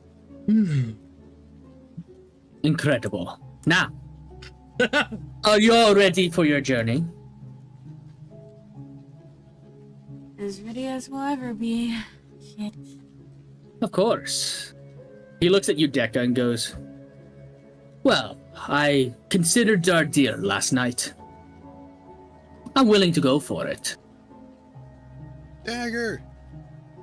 Of course, you'll get a dagger and other things, of course, but you will be loyal to me, and you will never be able to raise a finger against me. But if you kill this veiled one, I can ensure that you will continue to live your undead life. Sounds Dagger. good. Yay! Watch as he stands to the side, he kind of waves his hand, and the both doors of the carriage swings out. He goes, "I'm ready when you are." And he's just gonna stand to the side. He's gonna walk around, just kind of pet the horses, and he goes, "You all make your preparations. I'll ensure here that Galid and his little sister Henrietta here is comfortable. Oh, yeah, I haven't fed you any apples yet. My bad." And you watch as he kind of reaches. Can I steal some of the food? That's literally what I was thinking too. I want to take some of the. Yeah, we'll say that you guys will pack up some food, which is sure. And we'll say that for the sake of this, you guys pack enough rations for yourselves to last like a day.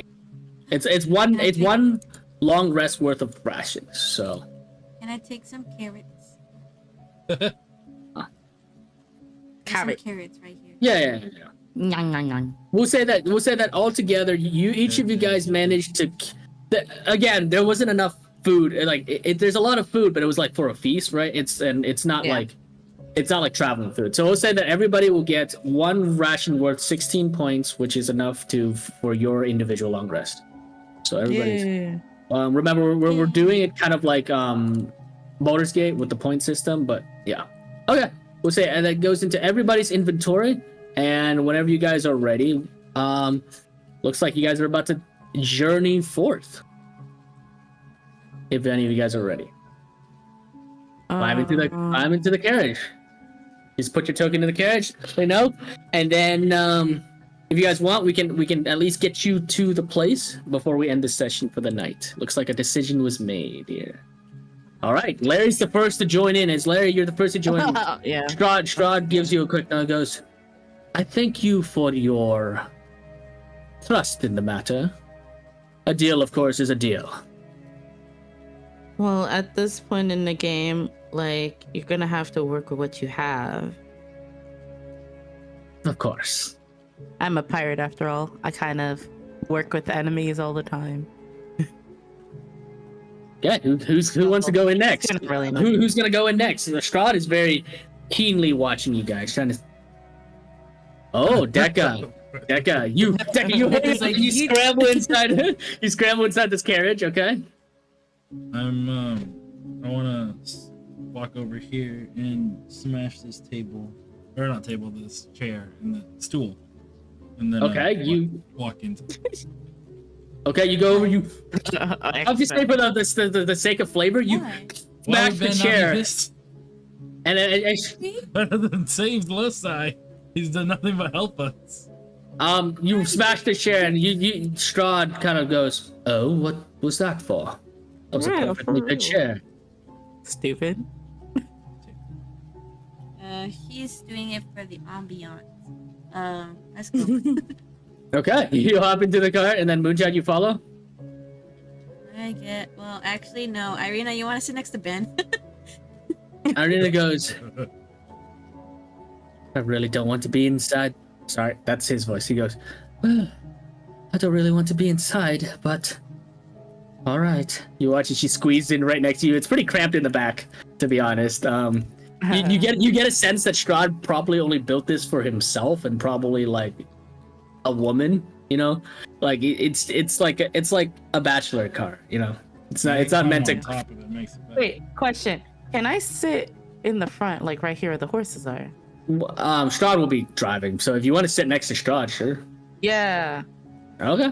Moonshot, you climb in right after, and Strahd, seeing everyone, goes, well, this is going to be fun. He watches, he gets onto the cart, and he goes, everybody try to hang on. These horses know how to run. And with that, yeah, and instantly you watch as the horses, they stand up, and they like kind of pace, and all of a sudden you feel this cart just whoosh, bolt forward. And you guys are roaring. I'm gonna move you guys towards the map as you guys start roaring towards Lake Sarovich. Hell yeah! Okay. And God, guys are racing towards Lake Zarovich. Literally, as you guys are kind of riding on this carriage, you can see like the trees pass you almost as rapidly as if you are on the freeway. And Strahd is like, and the trees, the water, everything just soars past you. And Strahd, as he's kind of like guiding the horses, he turns to you, Larry, and goes, it's going to take about an hour. So if you have anything you'd like to do or prepare before, well, entering the beast's nest, I would recommend you do that now. All right. So I don't know if you guys have anything you want to do within that 1 hour, but Only thing I could do is read guys my are- dragon book, see if there's any information. Your what book? Sorry. The dragon book that I have, Tales of the Dragons. Oh yeah. Okay. Yeah, so if you want to go ahead and read that Tales of the Dragon from the Notes of Bolar, go ahead and roll me an investigation check, and this will count as you reading through the book and seeing what information you can divulge. Anybody else want to do anything within this hour? I think I might have a. Haha, I learned nothing. Oh. Oh, well, you don't learn nothing. You are- just learn very little. I'll get to you in a second. I don't know. I guess I'll just Ooh, I talk have to my first sheet Strahd. locket still. I forgot. Yeah, you can talk to Strahd. So you yeah, as you talk to Strahd, what do you ask him? I know. I'll just be like, so Just make like, conversation, basic stuff, or like actual. yeah, Like, just basic stuff. Like, so what do you do for fun? Like, Could ask him about a brother. Like you you go did at one too exploring. earlier. Oh yeah, ask him, brother. oh yeah, do you have a brother? Do you have siblings? he looks at you, and then he looks away, and he says, "I used to have a brother. He was Oh. murdered by a truly awful human being. Hey, sorry to hear that. It comes with the territory.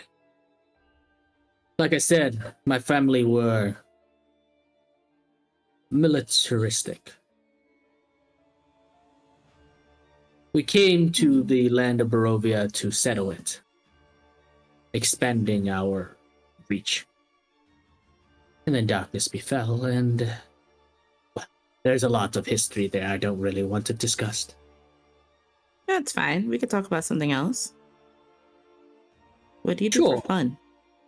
Well, for fun, I like to fence, study magic, try to unweave the weave, I suppose. I wish I could learn fencing, but I'm kind of chaotic. Well, I suppose, well, it depends on what weapons you like to use. It's all about form. You know, Yeah. the 2 steps forward, 2 steps back kind of situation. As long as you've got your footwork together, swordsmanship is translatable to whatever weapon you use. That's true. And And magic. Magic seems like everyone knows a lot of magic, at least people that I keep running into. well, magic is powerful, but magic is also debilitating. An over-reliance of magic makes you weak and Really? unprepared. Of course, ask your sorcerer friend. Hey, You think I can learn doubt. magic? He pauses and he goes, "If you'd like, of course. I can even teach you, I would like that. of course. What would you do for me?" I don't know. We'll discuss a form of introductory payment whenever you're ready. And you watch it, he whips his horse, and you actually watch as the horses run across the water, the river. Just the carriage just rolls across the water, and the horses runs across the river Morden and gets to the other side before you guys continue on. About 25 Can I minutes try to like ride it. I want to try. to like control the horses. Yeah, can I control the horses? Like, Strahd try it for a goes, second. they're not trained by anyone other than me. I'm sorry. Oh, really? It's Bummer. for safety reasons, of course. You know, yeah, that's fair. You watch it, another 5-10 minutes pass, and now you guys see the shores of Lake Zarovich, where before you see the storms before. As Strahd approaches, the storm literally shifts and moves to the west. Like a storm that was like here, quite literally just he waves his hand. It just you watch as the storm clouds move to the west of the lake. And he goes, "Sorry about that. It's weather is a strange phenomenon." And now you guys are racing across the water. And he goes, damn. "We need to look for the largest whirlpool. This veiled one would be trying to test out his newfound powers ever since the Force Hydra in Zarovich Landing. Keep an eye out, if you please." So go ahead, Larry, roll me a perception check. Ben, Alrighty. with your investigation check of 6, yeah, your mind is too stuck on your dagger and what you're gonna do about it. So you don't really learn anything fascinating other than the fact that like dragons, most of dragons, the color dragons are typically aligned with evil, you know, so blue, green, red, those color chromatic dragons they call them. And then of course there are metallic dragons which are made of pure metal. Platinum dragons, silver dragons, etc. Those metallic dragons, Ben, the book Bolar in his goofy words says, if you ever meet a dragon, make sure that it's metal. If it's any other color, run for the hills. That's like his notes. And that's all you really learn. There's two types of dragons, metallic and chromatic dragons. But I would say that you would have known that more. It's That's as much as you get out of the book within the next hour. Moonchild, did you want to do within the hour? Yeah, I wanted to read my book, The Creatures of the Beyond. I wanted to see if there was anything on shadow creatures. Okay. Yeah, go ahead and roll me an investigation check here. You need to beat a 13. Reveal more information, anything interesting. Deca, in the next hour, did you want to do anything? Or are you just chilling? Probably just chilling. Okay. And by the way, guys, the inside of the carriage smells like death. It literally just smells like a zombie. Like, you guys have a corpse sitting next to you, and it just smells awful inside the carriage. And like every few minutes, you kind of air it out. You gotta just open one of the little carriage windows and just air out the scent of Deca. Moonchild, would you investigate and check a 4? Yeah, you're super worried about Ben and Loci, the dagger, whatever the hell the shadow creature is. Most of the book at the moment, they do mention shadow creatures. You know, there are shadows themselves, the living shadows that like radiant damage can destroy. Nothing about a talking shadow creature that is capable of affecting an archangel. In fact, there's not really much mention of angels at all. And it's the little mention that there is about angels tells you that like if you are going into a place filled with dark shadows like the Shadowfell or like a layer of hell, having an angel is always a good idea. But it's put in there almost like a throwaway joke. Like, oh yeah, it would be great if you had an angel with you. That's it. You don't get any good information. Okay, so we need to go to a library. Yeah, always studying, asking questions, learning lore for sure. So yeah, go ahead then. I was gonna ask if we're like just running along the water. You're running right on top of the water. Yes. Okay, that's what I was asking. Go ahead. And the whole it's you're not going super fast. You're going at most like 25, 30 miles an hour, which is pretty fast for a horse, right? But not for a normal car. But you're still floating on the water. This carriage must be enchanted. These horses must be magical in some way. And as you guys like race along Lake Zarovich, Larry, with your perception check for 12, after about 15 minutes, you point, and about 120 feet to your right, a little bit southeast, you see a massive swirling whirlpool turning the water. And as you pointed out, you see like Strahd kind of pull back the reins a little bit. And now if you guys can imagine this, right next to the whirlpool, about 50 feet away, is a black carriage, 2 black horses, and our heroes looking out into this whirlpool. Strahd turns around on his driver's seat and goes and kind of slides open the little like window and goes, "Well, you're here." No. The lair of this veiled one, I believe, should be down there. How deep is it? Like Zarovich. He looks at you for a moment, Ben, as if he's kind of debating how much he wants to tell you, and he goes, "It is deep enough to house a sea elf civilization before they rose against me and I had to bury them underwater. Oh boy. So it's deep. I would recommend you have some way of breathing, but fortunately for you, I brought you these." You watch as he kind of, like, from within his cloak, he kind of, like, moves his cloak to the side. You can see on his belt what looks like an item you've seen before, Ben. An item you lost in the fires. A bag of holding. So he kind of opens a bag of holding, reaches his hand in there, rustles out, and he pulls out a set of he pulls out his own bag of holding, of course. No He's gonna Like, have. Ryan He's could gonna be have. like, He's "It's a gonna bag have of a bag holding," and warning. it's but Ryan was like, "No, it was something that you lost before, Ben. It's a bag of No, Ben, you would have recognized that. You would definitely have.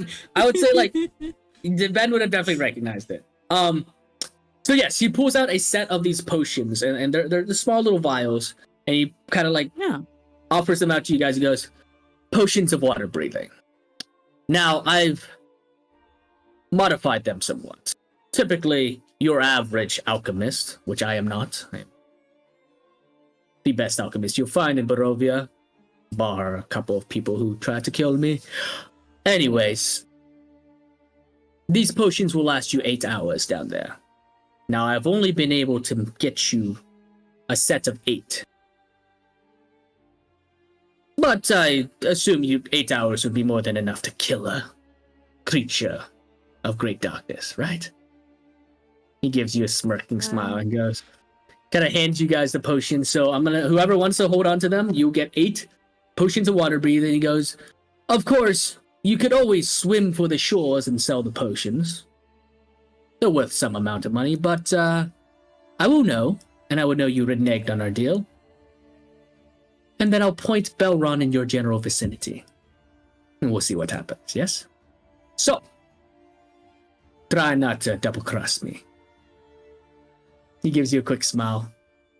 And waves his hand, and you watch and you watch as almost like the steps to the ramp down a airplane. You watch as like the carriage kind of floats up a little bit, and this little ramp kind of appears, leads you towards the water. And he goes, I lost connection. "Oh, really? Mhm. Okay, no worries. I'm just gonna take my 2. You know what? There's like 2 for each of us, right? To go up No. and go down. Well, he has 8 total. So Just take one for now. that's Well, I wanna take them both now, but I Irina, wanna Ben, hold 2 so Larry, we can go up Moonchild. and down. Okay, all right. So I'll give Ben his 2 then. Does anybody You sure else you want want Irina one? to come with us? To go down? Yeah, you guys are going down. Strahd didn't want Irina to come with us. Huh? Strahd didn't want Um, Irina to come with us. Oh, my game just Yeah, did an uh-oh. yeah. Just can you reuse the link, or do I need to make a new link?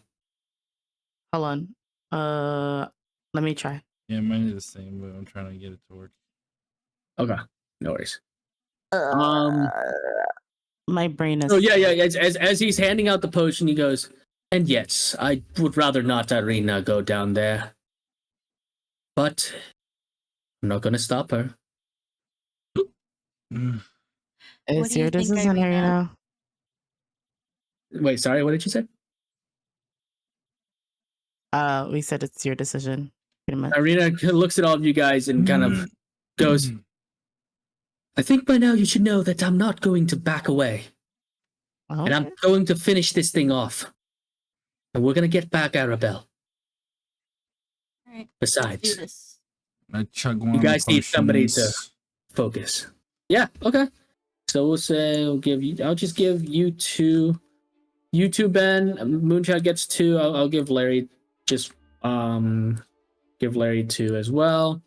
And then Deca doesn't need to breathe, so he can just sink. He doesn't need a potion. So Irina will. Well, he doesn't need to breathe, so he can just. Irina can hold the rest of them, I guess. Irina will hold their other 2 potions of water breathing. Okay. So with that, our heroes stand on the precipice of almost like a diving pool. You know, like this is like a diving runway. You guys stare down, and you're floating above a whirlpool, It actually how far above it? like a couple feet. I mean, you guys are the carriage only kind of lifted up a little bit, almost like on suspensions, like a truck just. I'd like to climb to there's the this- top of it and then jump from there. That way I get more speed to get down faster. Okay. So yeah, so you go do that. No need for any check. I mean, you just climb up to a carriage. It's not a carriage. Strahd just kind of looks at you curiously as you jump down, diving straight down, and Strahd goes, "Stylish." And with that, I think that's where we're gonna end this session there, as our heroes are going to plunge themselves down into Lake Zarovich and take out the Veiled One. or die trying. Okay. I hope you guys had fun. I know there was a lot of role playing. There was, much less combat. Lots of role playing, lots of discussion. And yeah, I will go ahead and throw on the... I'm going to update your quest log real quick as the group quests is going to be... oh man, you guys really did. Oh, there's a bunch of red. Okay. All right. Destroy the veil. One. Okay. One. And then your reward's going to be to reincarnate Arabelle. That's your group goal, of course. The rest of you guys have any individual goals that you want, of course, like Dekka with apparently becoming a warlock for Strahd. Okay. He's gonna be a royal fool now. Yeah. Yeah. Warlock deck. Warlock Dekka, exactly. Oh. Oh, this is all of us. I want to see nine. Okay, and I think that's where we're gonna end this session here. Okay. We'll say that's the support that Strahd gives you as you guys are gonna dive down. Before you go, Strahd just goes, I hoped you have brought or have weapons that are useful to fight underwater. The currents themselves can make some weapons less useful than others. So, mechanically speaking, that means that for underwater combat, unless you are using, I believe, let's see, underwater combat. Let me double check here. But unless you're using specific weapons, you're going to be rolling with disadvantage for all attacks because it's underwater combat.